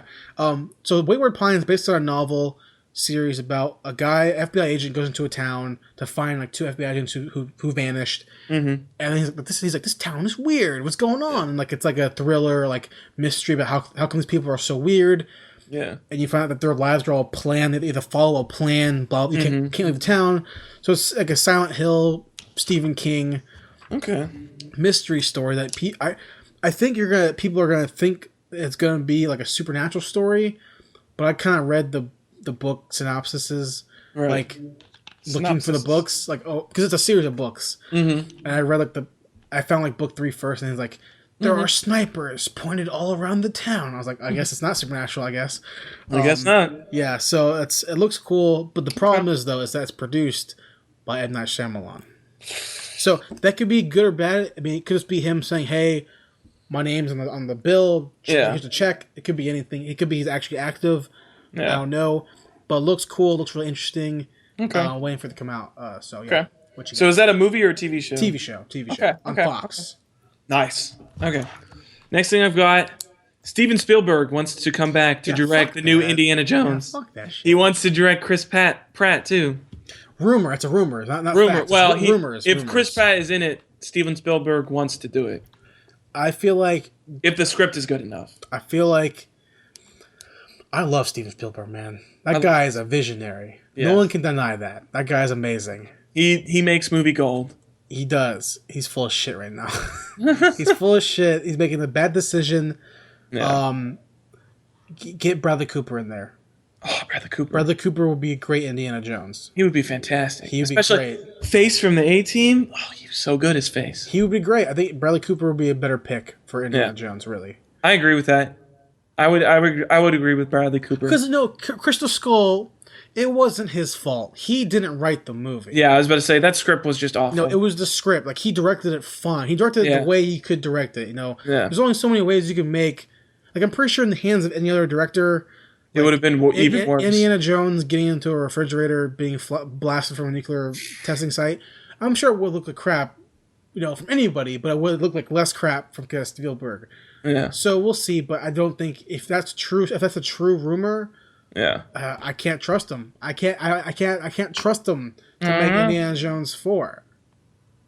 The true Indiana Jones. The true one, yeah, or 5, whatever the fuck I want to call it, 5. Oh, but yeah, so Steven Spielberg wants to do that. What do you got? First, I can't get over that. You can't get over that rumor. I saw that. I was like, "What are you doing, Spielberg? Yeah. What are you doing, Steven?" He's got a lot of stuff going on right now too. Like 3 movies on his slate. Yeah, he's got 3 movies like this year alone. Tom Hanks movie, which I'm super excited for. So it'd be so good. He has the Jones. He wants to do Indiana Jones. It's like, yeah, bro. He has some other movie. It's like a sci-fi movie that he wants to do too. He's got a lot of stuff on his plate. Like, Nick is older. He's trying to knock everything out. Yeah. But I feel like nothing he does is ever gonna come close to, I feel bad because Steven Spielberg hit his high point pretty early on in his career. I feel like. Did. I mean, back in like the 60s and the 70s. I mean, his movies are great. All his movies are usually pretty good. You know, Yeah. not like they're bad movies, but it's like I don't know. Sam Pratt Ryan top dog movie. Jaws top dog movie. No AI top dog movie. So I feel like he's Jurassic Park. Jurassic Park. Yeah, you know what I mean. First Raiders. Yeah. I feel like he has Close Encounters of the Third Kind. He's a hard time to top himself. I feel like. Yeah. Next piece of news I got is a trailer released for a movie called Catch Me Daddy, which is a UK movie directed by a guy named David Wolf. It's a thriller film about a girl and her boyfriend who leave her family to go hide on the moors of Yorkshire, Northern England, and then her dad and her brother, they go with like a bunch of hired thugs to bring her back. I don't know why they're trying to bring her back, but it looks really cool and stylish and atmospheric and very Michel Gondry-esque. Okay. I'm really excited to see it, but there's no release yet for North America. But okay. So that's coming out. Oh, that's cool. Yeah, man. What you got? Okay. Next thing I've got, we have a new Nightcrawler. Oh yeah. Cody I saw that. Smith McPhee. McPhee from Dawn of the Planet of the Apes fame. He's in a movie coming out as well called Out of the Wilderness or something like that. I wrote a write-up on it on a website a while back. Out of the Wilderness? It's like something wilderness, whatever. All the Wilderness is what it's called. Huh. It's like a really like hipster indie like Seattle kid coming of age movie. Looks okay, but it's whatever. Yeah. I mean, I'm just excited that we finally have a Nightcrawler again because we haven't had one since X2. I was excited until I saw who it was. I mean, I don't know. He wasn't all that bad in Dawn of the Planet of the Apes. For the lines they gave him. Well, yeah, they didn't give him that much like to Jason go. Clarke pretty much did the whole thing. Yeah, that's true. Well, Gary Oldman too. Yeah, Jason Clarke, Gary Oldman, Andy Serkis, Toby Kebbell, yeah. But as Nightcrawler, what do you get bit? I don't know. I remember I saw when they announced that he looks younger than the rest of their cast, though. Like the rest of the cast is like mid-20s. He looks like he's no. The rest of the cast is definitely 18, 19. Are they really? I think he's like 16 though. Oh, which that the gap between 16 and 18 isn't much. Yeah. But the aging. Like yeah, you can look a lot older when you're 18. Look a lot different. Yeah. Yeah. But I saw when they first cast him, I saw on Twitter, I think some guy, again, some critic from the website was like, can Cody Smith McPhee, can he do a German accent? Like, people are like, can he do a German accent? Because can he really do it? Remember, he's German, and he's also Mystique's kid. So we'll see what happens. I don't know. Who are we going to have as Mystique's baby daddy? It has to be, no, the Mystique's baby daddy is... The red dude that died? The red guy, Azazel. But he died. He's dead, exactly. Well, I don't know how that's going to work. I don't know either. But we'll see what happens. I mean, either way, I think it's an interesting casting. I'm not as happy I am with Sophie Turner and the guy who plays whatever the fuck his name is. Cyclops. Yeah, I'm not as happy with that casting as I am with this casting, so that casting. But I'm sure I'll be fine. Zack Snyder and all those dudes who have that same mindset. You know, what's his name? Fucking Singer? Matthew Vaughn, Ryan Ryan Singer, all those guys. They generally speaking they cast well. Yeah, you know, all those. They make pretty decent casting decisions. Yeah, so I mean, it's like even when like I don't know, whatever, fuck it, whatever. I feel defeated. All these comic book casting, I'm like defeated. It's like this shit casting that I'm like I can't get over. I don't know. We'll see. Only time will tell. Yeah. So I got no more news. You want to go right into? You don't? I have actually a few more pieces. Sure, go for it, man. Okay. Let's see. Well, the first thing we've got new Alien movie. Yeah. Oh yeah. Neil Blomkamp. Yeah. Those concept. I mean, I don't know. I really don't want him to bring Ripley back. I really don't think like.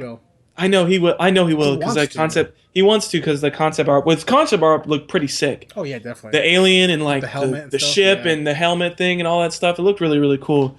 I don't know. I feel like we've moved beyond Ellen Ripley's story. Like we don't need Ellen anymore. Like bring somebody else in. Like bring the little girl that was in like Aliens 2 or Aliens 3 or whatever. Bring her back. Make her a badass or something like that. I feel like she died. She dies by the way. No, she dies. Did she die?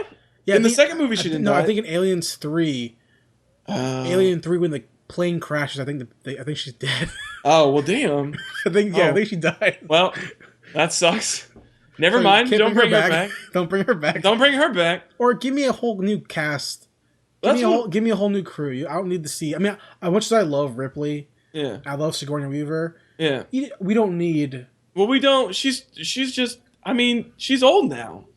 She's really old. Like, but also Neil Blomkamp and her obviously have a friendship though, because she's in Chappie. Yeah, she's in Chappie, and she was in Elysium too. No, she wasn't. Was she? I'm pretty sure she was. Was she not? No, that was Jodie Foster. I thought she was. Oh, it was Jodie Foster. That was Jodie Foster with a horrible accent. Yeah, but I love Jodie Foster though. But she was not good in that movie. No, she wasn't. But I love. She's the best part of that movie though. Honestly, not Damon of We Bought a Zoom fame. Matt Damon was crappy in that movie. oh no, Alice Braga was the best part of that movie. Alice Braga plays his girlfriend. Oh yeah. Who's flat. Here's a pinpoint. The main girl in City of God. Okay. Is Alice Braga. No way. I'm dead fucking serious. She's perfect. Good. So Neil Blomkamp. We talked about this before, Zach. Even months ago when you brought it up about how he released the concept art before he even was saying he was like, because we had the announcement recently, but we probably a few months ago we talked about when he first put him on Twitter or on Instagram. We were like, that'd be a cool movie to see. I think Blomkamp can do a great job with Alien. I think he can make it a good franchise again. I think he can make it a really interesting movie. It has to be less political though. He has to take away his political thoughts and stuff like that. He has to really focus more on the horror in this. That's what Alien is built on. And the characters. You have to really give me the character drama. Yeah. Give me, and if he makes it an Aliens, fine. Just go James Cameron, go balls to the wall. Yeah. If you're gonna make it Ridley Scott, which I know he really enjoys. Yeah. You need to make it to where it's one alien versus one person or one alien tearing apart a crew. Yeah. You really need to make us, because it's 2015. Alien is not as scary as it used to be. It's still a fantastic movie. Yeah. But you need to, if you're going to make it a science fiction horror film, you really need to figure out how to scare us again. Yeah, that's true. So we'll see what happens. But I'm excited though. I think it's a great pick. Yeah, I'm excited to see him do it too. Let's see, what have I got? I got maybe 3 more pieces of news.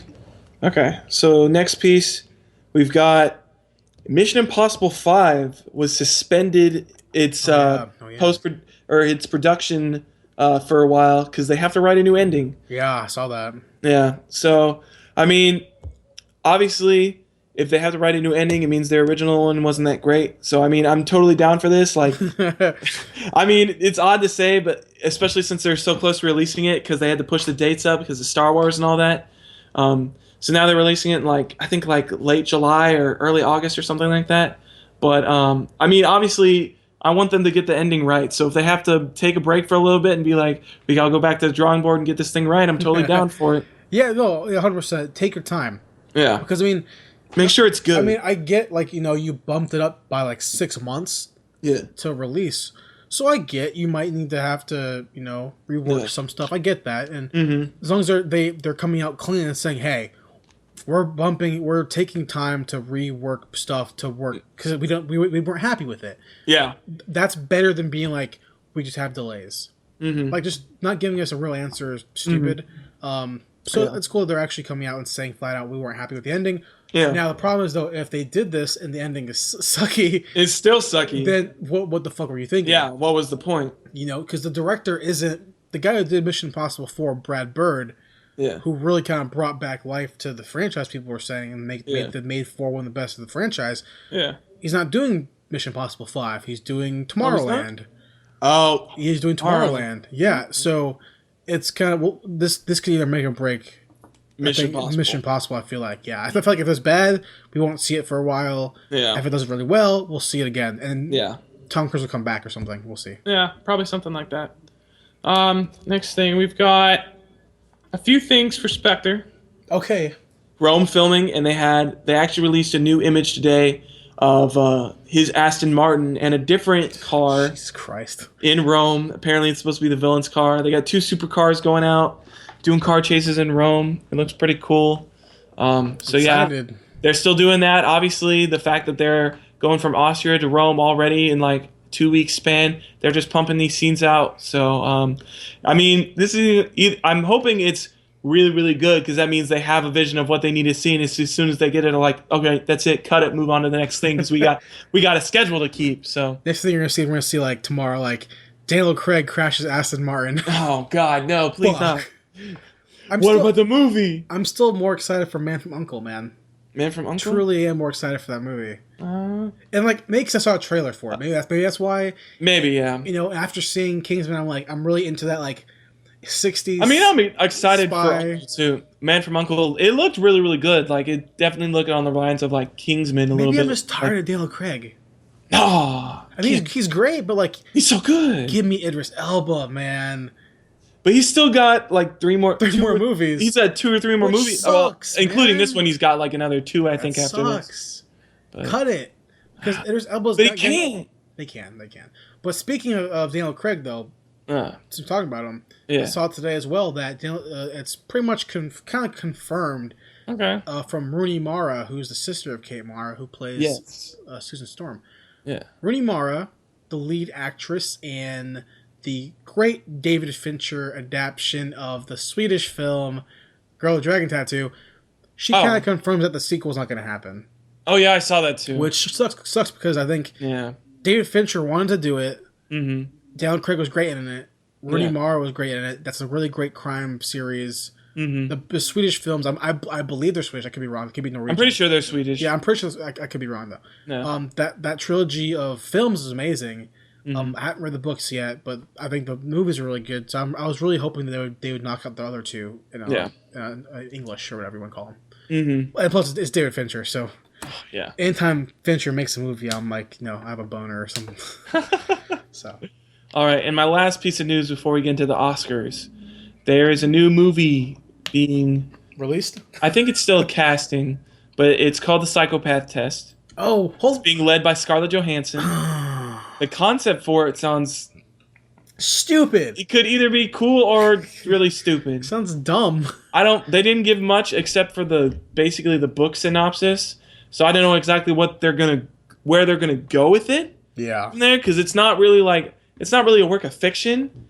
It's like a nonfiction book. So I don't really know how they're gonna incorporate that into a film. Because it's supposed to be like I believe they said it's supposed to be like a thriller, some sort of subset of thriller in there. But I mean, Scarlett Johansson's attached to it. So people are gonna watch. So people are gonna watch. It's gonna make money. I mean, the concept sounded kind of cool. Basically, I don't know if it's really her, but it's like there's an expert that like can tell people are psychopaths by looking at them and stuff like that. So I could make it either a crime thriller or something like that, or like there's hidden psychopaths in the business or something like that, and serial killers, and she suddenly visits and it's able to, that guy's a serial killer and that guy's a psychopath. End of movie. Like I walk He's a psychopath. Point him out. Cut to the credits. If you see him, point him out. Boom. Credits. I mean, it sounds. I think it sounds like shit. I think it sounds stupid. I don't know. I mean, from when I was reading the article, it sounded interesting enough to me. So I don't know. I'm excited for it. Sure. But speaking of Scarlett Johansson, I'm just tangenting off you apparently now. Okay, that's fine. You see that fucking anime nerds are.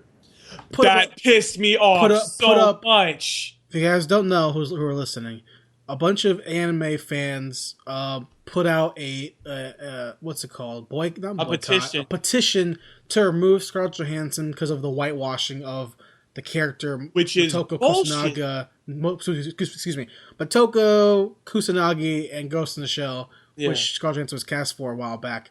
That's stupid. It's BS. And again, I've been saying the past few weeks, like every episode, I've been saying I would love to see more Asian people in big screen roles. I'm down with that. Yeah. But it does not help when you cast an Asian actress. Just to these fans. Well, not even that. Like, yes, Motoko Kusanagi is an Asian character, Japanese woman, cyborg character. Yes, do I think that they should cast a character that's true to that character? 100% sure. Okay. They cast a white actress who's very, very famous. Yes. Hot right now. Yes. Literally in every sense of the word. Right? sense. And I mentioned before, I would love to see an Asian actress take over this role and like spearhead this movie into science fiction stardom or whatever. Right. But the fact of the matter is, all these people that want to get rid of Scarlett Johansson, say they get rid of Scarlett Johansson, they bring in some fucking, I don't know, some Japanese actress or whatever who barely speaks English or whatever, or they find some nobody who's an Asian American who can probably act pretty well, and say she acts very well and she can do the physical stunts and all the stuff like that. When you're at the theater and you see a trailer for Ghost in the Shell starring Yukari Ishida or whatever, no one's going to watch the movie. Now, I'm a fan of Asian people being in media, but I'm also a fan of Ghost in the Shell. And I want to see Ghost in the Shell do well I can see sequels of Ghost in the Shell. Yeah. Now, do I think Scarlett Johansson is an Asian person? 100% no. No. 100% no. But she has proven herself as an actress and proven herself as a stunt person to do these stunts for the film. She can do the perfect casting. Yeah. And, I agree. And I get it. It's the fans have love for the series. I get it. I understand their point of view. It's like, hey, we want you to be true to the source material, and obviously, true to the source material will be an Asian American actors. But do you really want an Asian American actress at the cost of this movie being able to make money?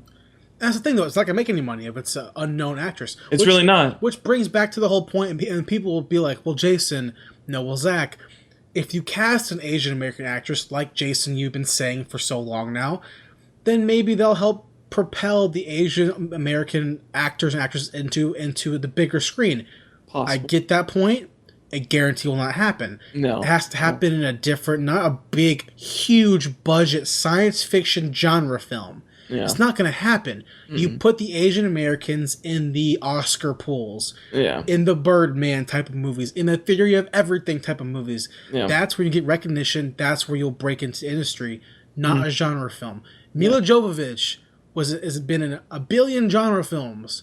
Yeah. Not one Oscar nomination, not one accolade to her name because it's a genre film. People don't look at it as the same way. Mm-hmm. So I agree.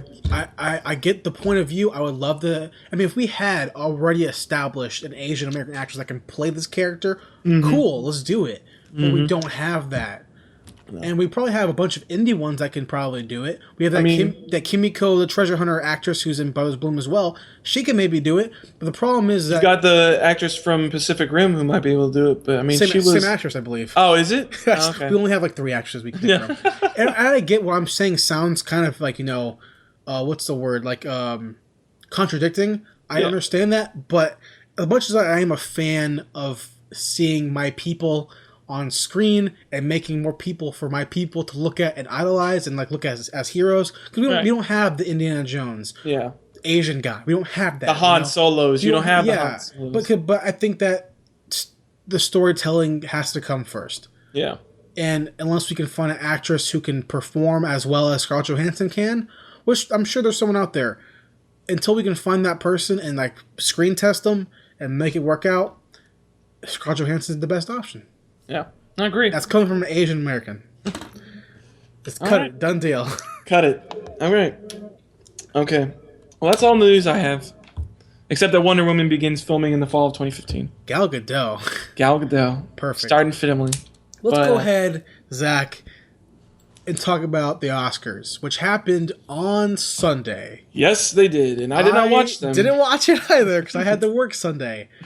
I caught stuff here and there. My mom was texting me, while it's happening to let me know if I was out during my job. Yeah. I had my Oscar pool for myself. Yes. I had predictions. Mm-hmm. I think I was pretty much like right on everything except for like 3 of them. I mean, the big categories. I think I was like, whatever. Like I got 3 wrong or whatever. Mm-hmm. So we can go ahead and run down through I have the list of category winners. Okay. So let's just go ahead and start from the big one. Best Picture. Yep. Birdman won. Yep. Thank God Boyhood didn't win. Yeah, no, I agree.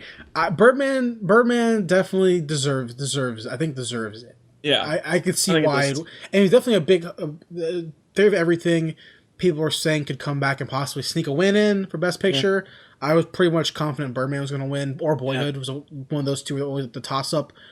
Birdman, between the two, Boyhood and Birdman definitely is the better picture, I believe. Yeah, actually has a story and a metaphorical, layering to it. Yeah, so definitely deserves to win Best Picture. I'm happy with that. Yeah, I think it does. I was very happy when I saw that Birdman won. Yeah, and Alejandro Gonzalez Inarritu, definitely, yeah. Yeah, for directing too. Which, next category, Best Directing is Birdman once again.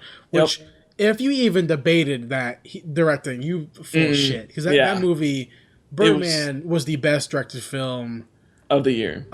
For sure. Yeah. For sure. I mean, obviously I'm partial to Nightcrawler and Whiplash. Yeah. But they were not Birdman. They were not Birdman. I'm partial to Grand Budapest Hotel, as we've talked about. We know that doesn't come close to even. Now hold on a second. But was he nominated? He was nominated, right? But yeah. Wes Anderson was nominated for it. But yeah, I definitely agree. Like, Birdman was the clear choice for Best Picture and for directing. Yeah, so I'm happy with those two choices. If it had been anything else. Yeah, I mean, I put on my Oscar pool, Richard Linklater is going to win for Boyhood. Yeah. Because I think that people will be like, well, it took 12 years and you're That's what I was. Blah, blah, blah, blah, blah. Mm-hmm. But just the sheer visuals of Birdman. Yeah. The sheer fact that he's doing experiments with film and how to shoot movies. Yeah. Deserved it 100%. I agree. That leads into actor in a leading role. I was not happy about this. Was the motherfucking bullshit. It was bull.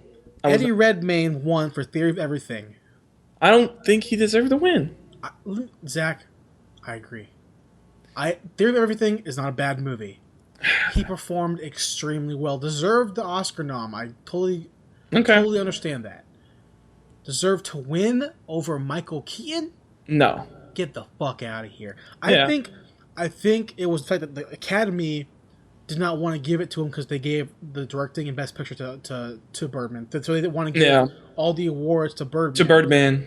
And that's bullshit because Michael Keaton, he was insane. If you deserve the award, it doesn't matter how many awards you get. That just means you're that good of a movie. Like the fact that they're like, oh, we don't give it to him because he gave him 2 in a row. I don't give a shit. You give it to him anyways because he deserves it because he put in the fucking work to get that award. And if you're looking at like the character that they played in the film, which you should be looking at the character they played, right? Yeah, definitely. Eddie Redmayne was an amazing Stephen Hawking. He killed it in that movie. Yeah, but he was playing somebody who will exist today. Yeah. Hey, good pretend job. Mm-hmm. Good job playing pretend. Michael Keaton, he became a guy who had so many layers and depths to the character. Mm-hmm.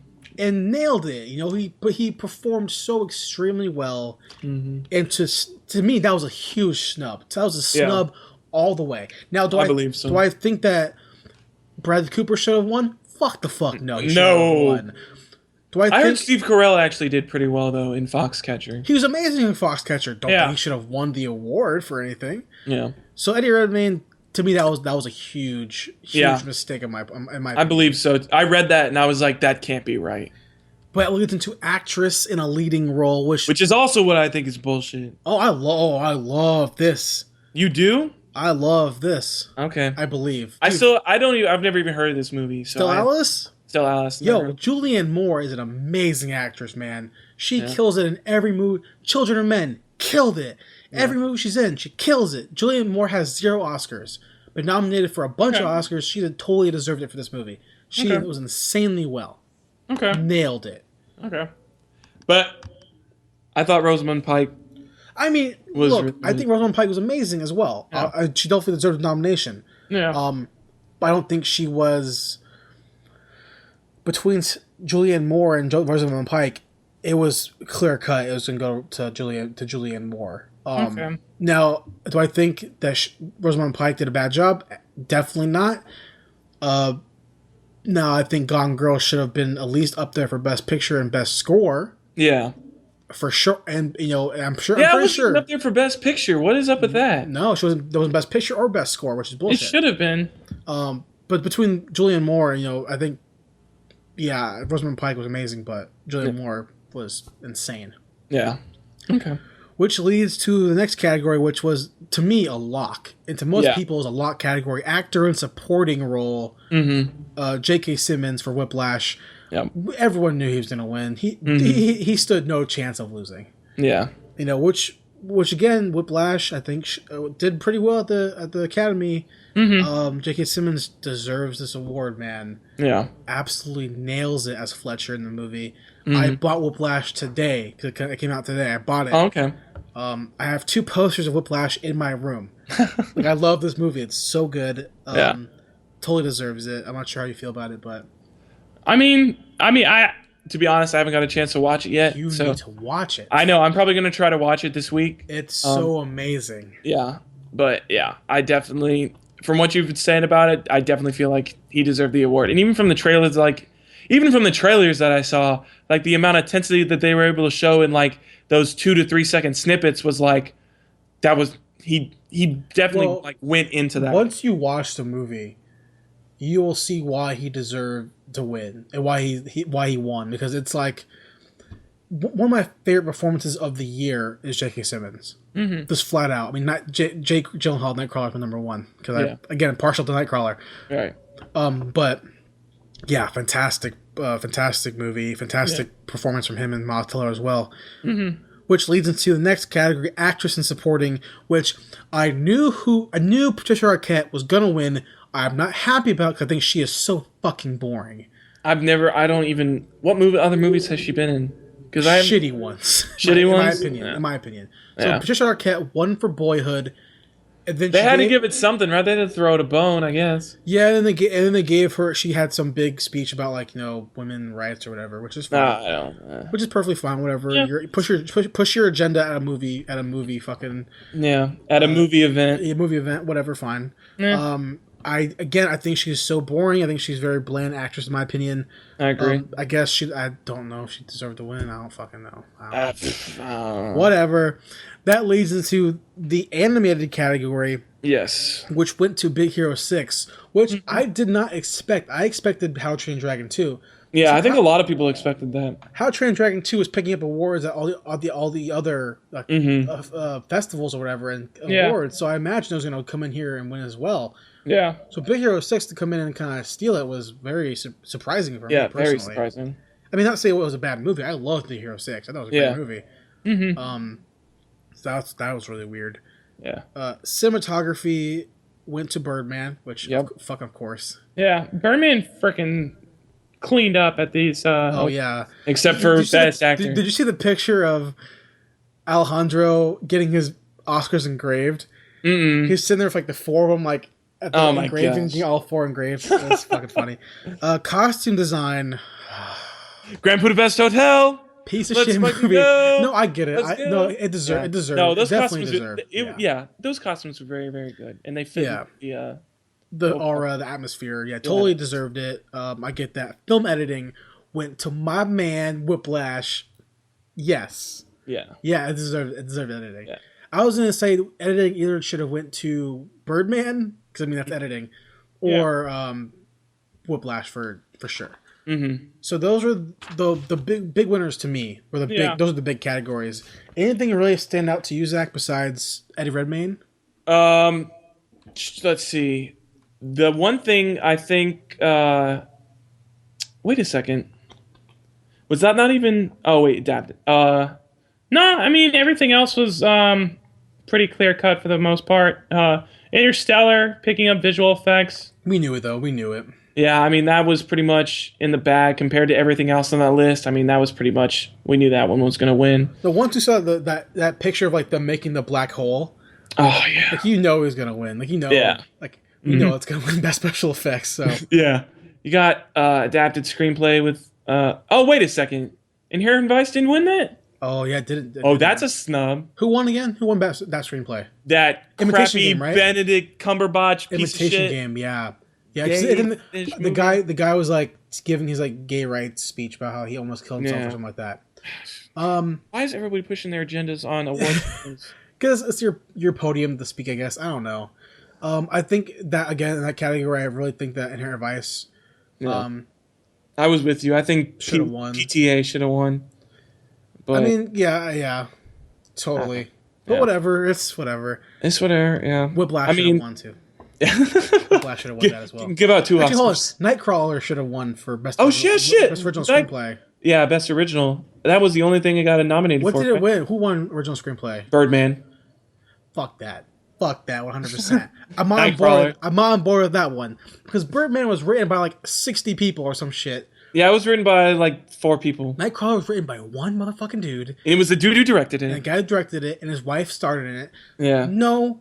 Okay, hold on. Speaking about Dan Gilroy, who directed and wrote Nightcrawler. Yes. He won an award, I think the Spirit Award or whatever, recently. Okay. And he talked shit about superhero movies. Yeah, I know. I saw that. He talked mad shit. Yeah, he was mad. Did you see James Gunn rebuttal? Yeah, his rebuttal for Superman. Yeah, James Gunn was like, I'm paraphrasing. Yeah. He was like, yo, Dan Gilroy, your fucking wife plays in Thor. So shut the fuck up.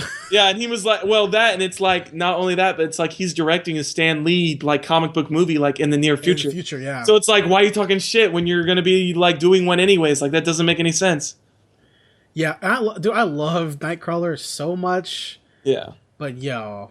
Nightcrawler was a really, really good movie. Yeah, I have 2 copies of it. Yeah. 2 copies? I got the DVD and the Blu-ray? No, I have 2. Oh, no. I have 2. You just have 2. You have 2 Blu-rays? All right. My birthday. Tell me this story. My birthday was 2 weeks ago or something, right? Yeah. So I went out my day off and I bought it. Right. And the next day is my birthday, and my dad got me a copy of it. So I was like, all right, well, I have one unopened copy and one open copy.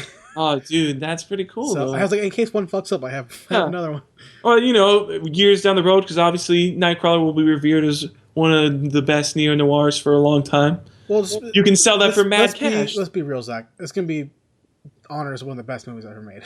Well, yeah. I mean, if we're going to be honest, yeah. I'm being 100% honest. Yeah, we're being 100% real right now. But that kind of bummed me out, though, about what he said about the superhero films. And I've been toting for a long time now. You've been kind of saying a similar message about, the oversaturation. Yeah, the tsunami is definitely true. I definitely say the tsunami is real. That tsunami happens. Said.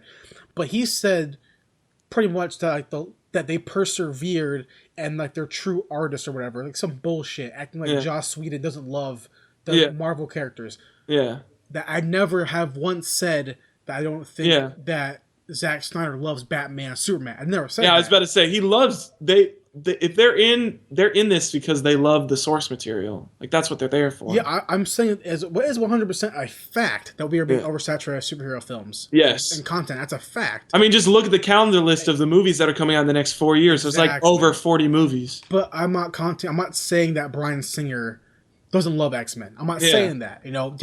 Dan Gilroy said that. Yeah. As a fan of comic books and movies, I'm happy to see them both unite into one awesome medium. Yeah.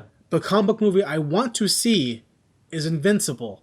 I want to see Invincible as a movie. That would be so sick. Exactly. It would kill it. Such a good series. So, Dan Gilroy, it's fucked up comments. Whatever. Yeah. Whatever. It's whatever.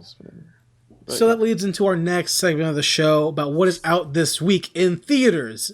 Zach's new favorite movie, Focus, is coming out. Woo! Lazarus Effect, featuring Olivia Wilde. That's her name, looking crazy as hell. Yeah.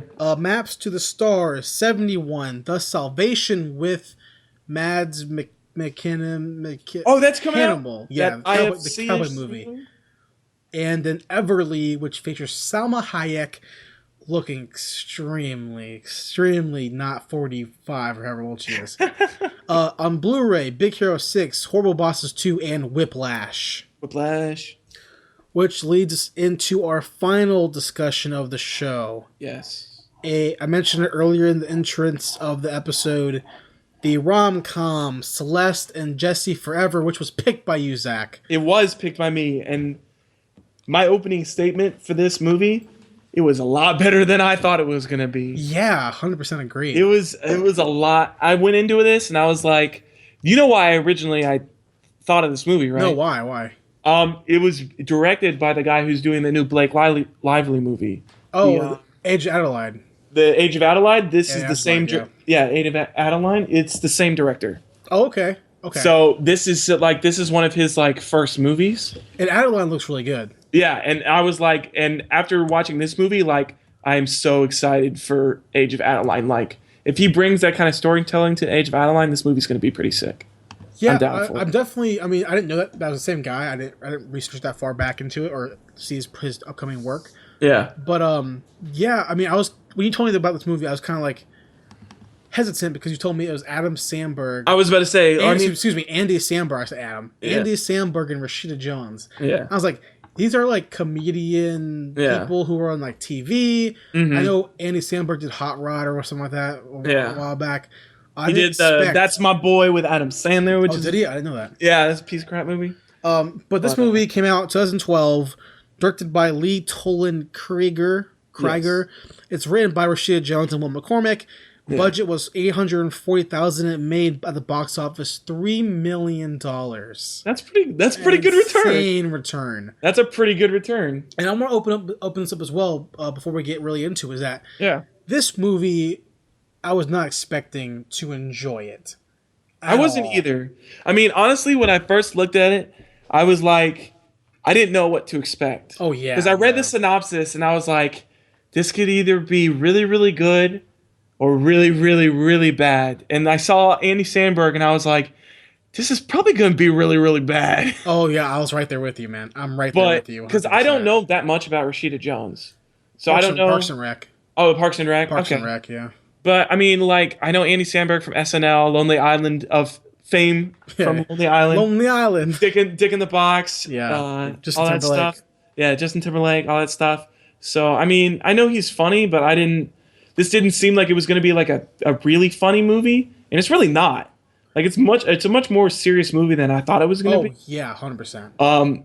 I mean, there's some funny moments in it, like that little part where they like pretend to like jerk off like tiny little dicks, like that shit's funny. And they have like the part where they're having dinner with their friends and like they have that awkward moment, so they put on like some weird ass accent to like try to like soften the mood and like make it less awkward for them. So I mean, there's definitely like funny moments in here, but it definitely has like more of a serious. Yeah, by no means is it really a rom-com. It's more not. It's more a romantic drama. Yeah, it's a romantic drama with like tiny jokes sprinkled in. Again, and like you mentioned before, you say it's Rashida Jones and Andy Samberg, and it's like this is gonna be this is gonna be fucking an Adam Sandler movie. Yeah, but this movie has such insane heart in it. Yeah, it has so much like heart in it, and so honestly, really well written. Like, it's really well written, and the characterizations of Celeste and Jesse are really, really good. To see them progress from like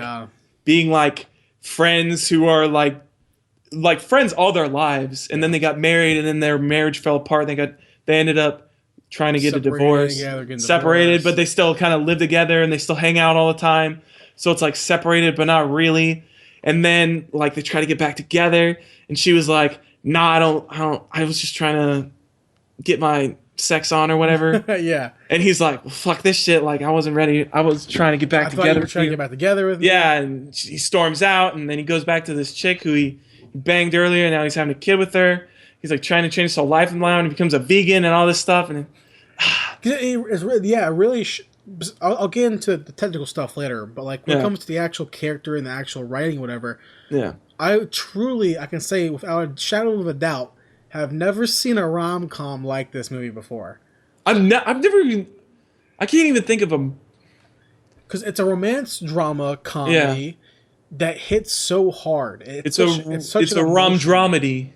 Pretty much, yeah. A rom dramedy. You want to be like that. Yeah, it's such an intense movie, and I never expected to see Rashida Jones kill a role before. I mean, I don't watch Parks and Rec, but she kills it. She dominated the screen whenever she was on it. Which was 90% of the movie. Yeah, I mean, it's Jesse and Celeste Forever, but it's really Celeste. Well, it's called Celeste and Jesse, right? Yeah. So, like, I'm going to be 100% honest. I was texting you earlier. Yeah. This shit hit me hard, man. It's got me right in the emotion. Yeah, I mean, it got me real hard. Over my life, I've learned to just cry at movies. Yeah. I cried at Dear John. Mm-hmm. I let it go. Yeah. And this movie made me fucking cry. This shit was so sad. Because, spoiler alert, this movie does not end the way you expect it to end. It does not end with Jesse and Celeste forever. Yeah. Ends with them spoiler alert. I imagine it ends with them being friends still. I imagine. The ending made me think that they're still friends. Like they have repaired their friendship and they're on friendly terms again, but they're not together anymore. And I don't think they'll be spending nearly as much time as they had in the past. I think it'll be more like maybe they'll see each other like maybe once a month or something like that. They'll get together for like lunch or something. Yeah. But like they're leading separate lives now. Yeah. And it's kind of like it's kind of a coming of age story for them. Oh, totally. In a way. Because as far as I've seen, like, even though Celeste tries to pretend like she's grown up the whole movie, she hasn't really moved on from college, and neither had Jesse. Well, it's more like Jesse's in a point in his life where he's quote unquote like a child, like Celeste always says, and then Celeste is just like a control freak. Yeah, and the movie's about them both growing up. And going through shit that makes them move on in their lives. Yeah. So for Jesse, it's about him having a child and becoming a man. And learning to wear a tie. And growing up. And for Celeste, it's actually about seeing the person she loves get over stuff before she does. Yeah. And move on with his life. And learn that she's not always right. Yeah. And that's forcing her to grow up in her own way as well. So they're growing up at the same time and dealing with their own shit at the same time. Yeah. Actually, going back to what you were talking about with her not always being right, I thought there was a very good callback at the end of the movie. If you remember at the beginning of the movie, like, there was a scene where she was in coffee line and, like, some guy cut her without telling anybody. Yeah. And she was like, look, buddy, if you're going to cut, like, make sure you ask everybody, and, like, basically just being a bitch about it. Yeah. And so at the end, you see her go into a convenience store, and the guy cuts her, and she was like, hey, she thought about it, and then she was like, you know what? No, I'm just going to let him cut. I'm just going to go with the flow and whatnot. And he was like, oh, I really appreciate you letting me cut, because it was for a very good reason. Yeah, yeah. And she was like, see, like, you don't always have to, like, get on people. Like, sometimes people just don't have the time to explain to you what's going on. Even though you might be right for assuming that he should have told you that he's cutting, in the end he apologizes. And I think that's kind of like a life lesson she learned, that even though in the moment she might be right, that doesn't mean that there's not a good explanation for why somebody did something that she didn't think was right. 100%, yeah, totally. And you see her gradually learn that lesson over from the start of the movie to the end of the movie. And to take it back to the beginning of the film, this is more of a editing standpoint. Yeah, the intro of the film is so well done. It tells you everything you need to know about the movie. You know what it reminded me of? First 2 minutes, what? Of the Up montage. Yeah, very similar. Yeah. It was very similar, like very, very happy. Yeah, but nobody died in the end. It's weird because speaking of the montage, like they start that montage at the beginning, it's like them going through their life and getting married and all this stuff, and then you actually go into the movie, and for the first 5 minutes, you're like, what's going on? They're just pretending like they're still married, like, because they don't really talk about their divorce until like after they're in the restaurant and they're having dinner, and all of a sudden they're like, you guys are fucking divorced. Like, what the fuck are you doing with yourselves right now? So when I was watching it and like that happened, so I was like, the montage is happening. The montage ends, with Celeste walking away from Jesse at a party. That's the picture of them walking away. And the movie begins with them in the car, like singing the song that they were singing in the beginning of the movie, the Lily Allen song. Yeah, and I was like, oh, cool, they worked it out. Yeah, they worked it out. They're together. Don't worry about it. You don't know at all for that first 10 minutes until you get to the bar, and her friend's like, I can't do this anymore. And I'm like, I guess her friend really hates them doing dumb accents. Yeah. Is she really just not like German accents? Yeah, and then she's like, you're fucking separated. I'm like, oh, they're like they're best friends. They're just still trying to pretend to be. Yeah, it was really weird to watch that. Because normally, I mean, like, people were like friendly with their exes, but nobody like still lives in their backyard or hangs out like every single day. And like they're like share a car together. Yeah. And I'm like, that's weird as hell. Like to be that close with somebody who you were basically separated from. Like, To move it to, I mean, so that from that, right, which is amazing, that was not expected in a rom-com movie. No. And I mentioned before, I've never seen a rom-com like this. It really is one of a kind in the rom-comedy, drama genre. It's like, it's not what you expect, and you don't get what you're going to expect from it. But at the same time, it still has those very key components of a rom-com in it. Yeah. You know, like the girl or the guy learning what they did wrong, Yeah. trying to go back to the guy they love, blah, blah, blah, blah, blah, right? Moving on to somebody else who's actually better fits for them. And Exactly. And then the dumb cliche stuff that happens in the movie. Yeah. But to move it over to technical stuff about the movie, this is a rom-com that is color graded like a drama, like a flat-out drama movie, right? It's color graded like a cinematic color correction. Yeah. Which is like, what the fuck? This is cool. This is really cool. This is really cool. It looks like all the colors look very like rich and vibrant. It looks like a movie. It looks like, that's why I think movies look like. Yeah. It looks very David Fincher-esque. Yeah. But then you take it even further back. Has Sergio Leone, man of no name, close-ups all the time. Just like close-up shots of everybody, right? Which is like, that's really cool. Yeah, they do a lot of like shoulder and above shots. Yeah, and you kick it up even more a notch. You have a rom-com with Andy Samberg and Rashida Jones, and you have handheld shots. Yeah. What? Yeah. You have shots of her running and the camera's moving. Shaky cam, handheld shots. Them in the house, and it's fucking handheld shots. Yeah. It's a rom-com. Why are we doing this? I don't care. I'm into it. Yeah. You know? I'm down for it. Yeah. Like, and those shots added an aesthetic to the film that really, like, man, hits you hard. I mean, it really shows you that this movie has heart. It has something to it. It's not just This Means War, which I love. This Means War. Oh, This Means War is such a good movie. Yeah, it's not just, When in Rome, which I love. When in Rome, or How to Lose a Guy in 10 Days. This is a rom-com. We love rom-coms, obviously. Yes, obviously. I mean, I think our third episode is fucking Legally Blonde. Like we I think it was like our third episode. Yeah. Yeah, we enjoy rom-coms, and this movie was this movie is so genuine and so different that it's like it really is. It's like, shit, this is a good movie. Yeah. Which I did not expect from. I didn't expect at the end of this movie to leave it and saying that I thoroughly enjoyed that movie. Like I was very happy with this pick. And it was my pick. I was very surprised with myself. I'll have to put more faith in myself. Okay. No, I mean, because you wanted us to watch the fucking the Bank movie. I still want to watch it. I will watch it on my own. I don't care. You need to watch it. I will watch it on my own. What's the movie called again? The International. Fucking Bank movie. Clive Owen from the International fame. But I mean, so Celeste and Jesse Forever. It's like you really get a good Andy Samberg and Rashida Jones. They nail it. They really do nail it. Yeah. The roles of those characters, they nail it. Because I was expecting to see Andy Samberg. That's Andy Samberg. Yeah. Like kind of like Tom Cruise. It's like, oh, that's Tom Cruise. That's just Tom Cruise. Yeah. Is that Ethan Hunt? No, that's Tom Cruise. Yeah. I forgot who they were as comedian actors. They were very different. Yeah, from any role that I've ever seen. At least Andy Samberg in. He was very, very serious. different. It was a lot. Serious. Yeah, it was a lot more serious. Like he cracked jokes every once in a while, but like he was a lot.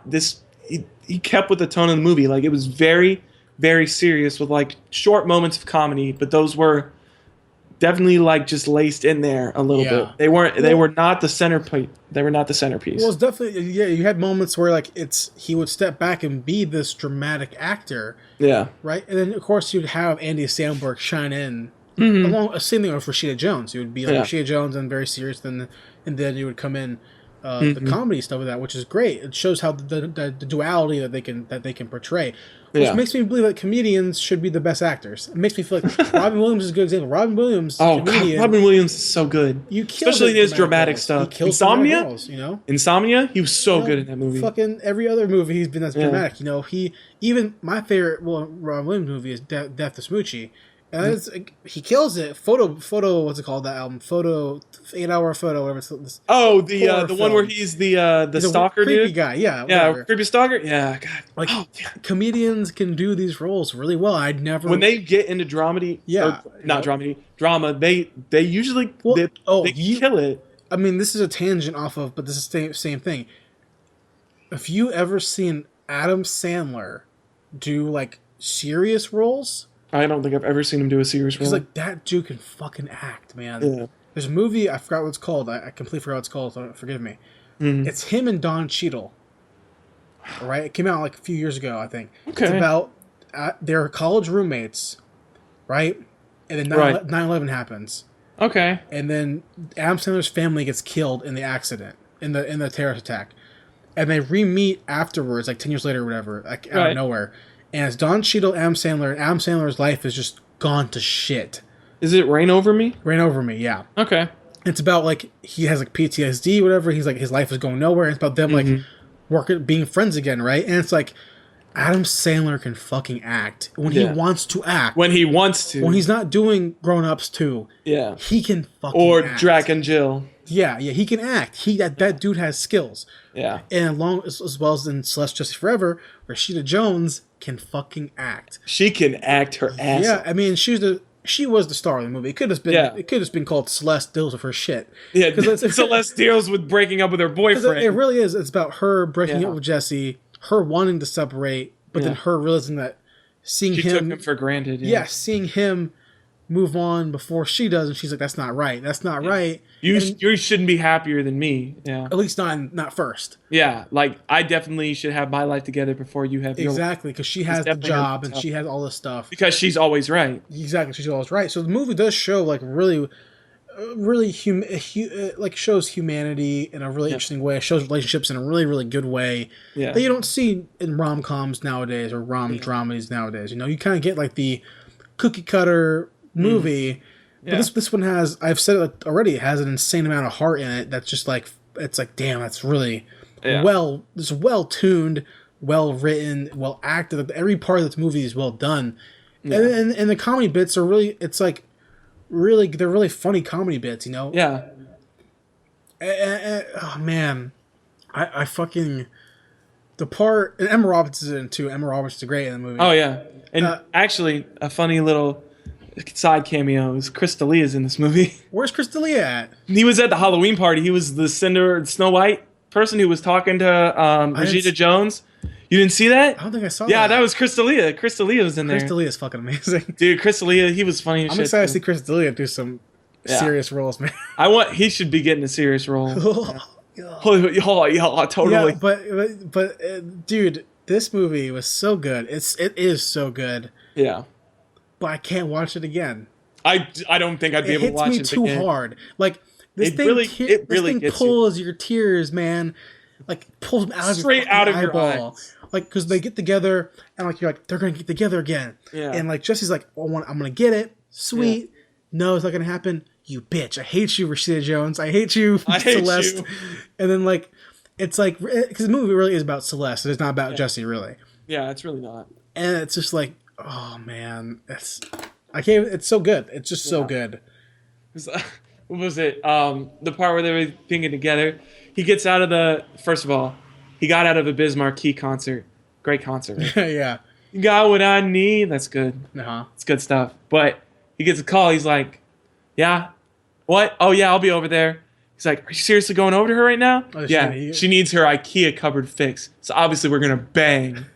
And then like cut. I just love it. I love his reasoning. He's like, cut to the house. He walks in. He's like, "What's up? We're gonna get hard cut. What's up, girl? Fuck these Swedish people or the region people, whatever they. I can't. I'm always assuming they're Swedish. Yeah. Like, fuck these people. Fuck everybody, man. No, what was the part I liked a lot? My favorite part of the movie was like the favorite bit was like when it was Rashida Jones. It was Celeste. Celeste was like at a date or something, and then the one at the bar. No, it was the photographer guy.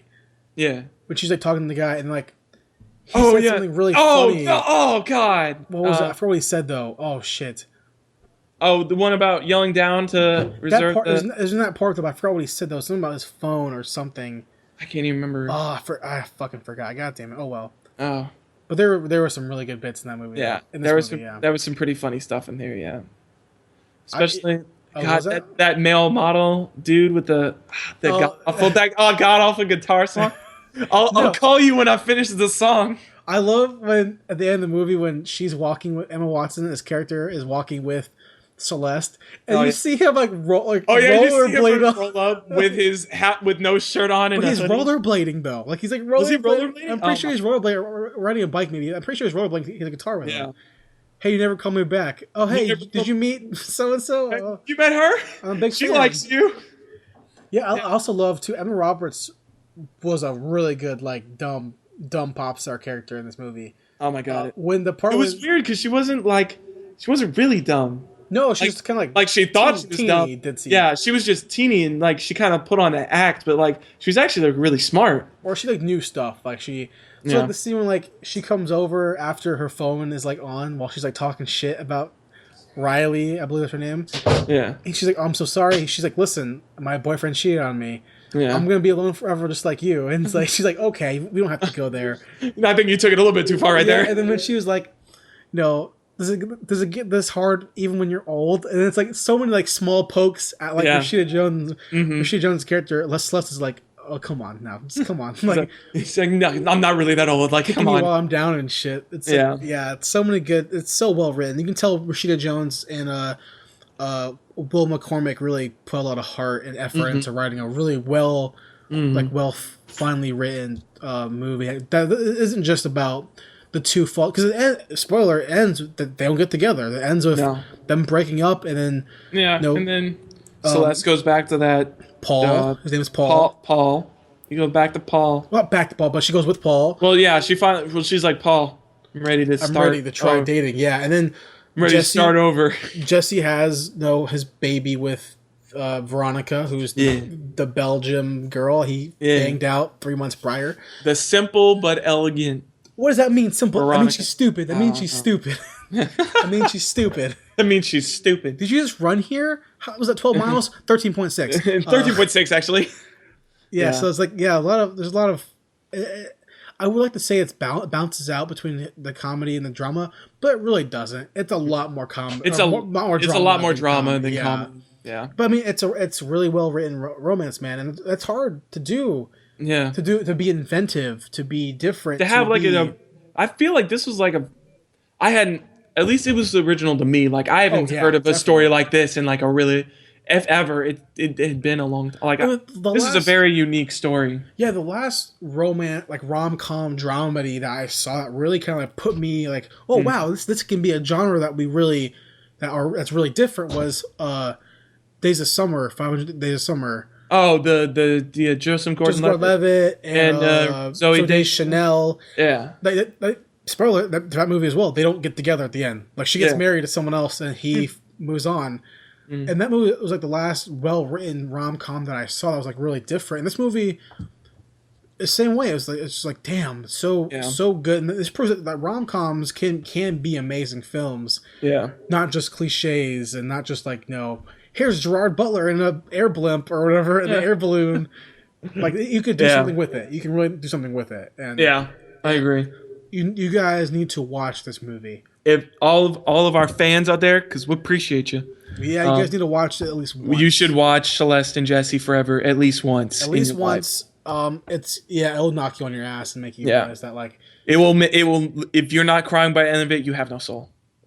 No, I mean, dude, fuck. Yeah, it's a really solid movie. We recommend it very, very highly. Check it out. If you haven't seen it already, make sure you do. And if you have checked it out, or once you check it out, comment on this video and let us know what you thought about it. Let us know that you're out there. You can also like it and subscribe to the YouTube channel. Thanks guys for listening to this week's episode of Zach and Jay's Ticket Stubs podcast. We really appreciate listening to it. I hope you guys enjoyed it. Zach, where can they find us online? They can find us online at youtube.com/ticketstubspodcast, or they can find us on Facebook at Zach and Jay's Ticket Stubs. Yeah, or you can go to our website at theextendededition.com. Yes. I'm slow. This past week has been really slow for me to post stuff on it. It's been mostly the episodes as well as my weekly watch articles. Yes. I have like 5 articles that I'm working on currently. As well, like some of them are kind of breaking down my 5 favorite sci-fi films. I'm actually writing that out. I'm writing an article called "The Best Gangster Films That Aren't Godfather, Scarface, and Goodfellas." The Departed. Oh, and Goodfellas. Yeah, Goodfellas is so good. Yeah, so I'm writing that article. How about the best gangster films that don't star Robert De Niro? Yeah, it's hard, man. It's hard. Yeah, he's in all of them mostly. I'm also doing an article called. I still have my article, my Fist of Fury Part 2 article. Okay. I still have to finish my Dexter series review. Oh, I'm 2 seasons away from finishing it. Oh, you didn't finish? I thought you'd finish the series. Oh, I did have to write. Oh, the review. I have to write it. Yeah, the review. Yeah. Okay. So I have stuff in the works, but I'm trying to add a video element to the show. Okay. I'm working on getting some camera gear again to add some to the channel that way.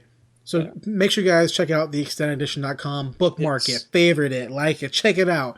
Tell your friends about it. Hey, tell your friends, you know. If you like this, we have it on Facebook. Share it with your friends. Yeah. Let them know that you like our stuff. Subscribe on YouTube, like the video on YouTube, comment below if you have thoughts or disagreements with us. We welcome all feedback. We want to know that you're there and that you're listening to us because we like you and we appreciate that you listen to us. Yeah, for sure. Also, next we're back every week. We're working on getting some cool shit for you guys. Yes. Yeah. Just, Zach, where can they find you personally online? Online, if you really want to find me online, just hit me up on Twitter. At Zach Austin Tyler, all lowercase, no spaces. Just go there. What about if they want to find something what you're into more? Oh, I don't know. I don't know what that is. A place where they can go to see what you're into. I don't know. I mean, I don't really know what site that would be. Okay, all right. Maybe Tumblr, but I don't know. I don't know.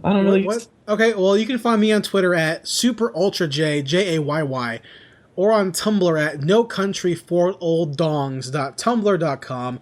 Of course, on our website at theextendededition.com. You can follow Zach on Tumblr at Okay,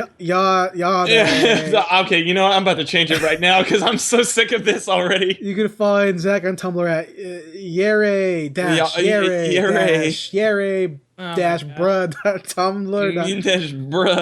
Make sure you guys check back next week for another episode of Zach and Jay's Ticket Stubs podcast. Thank you guys for listening. We appreciate it.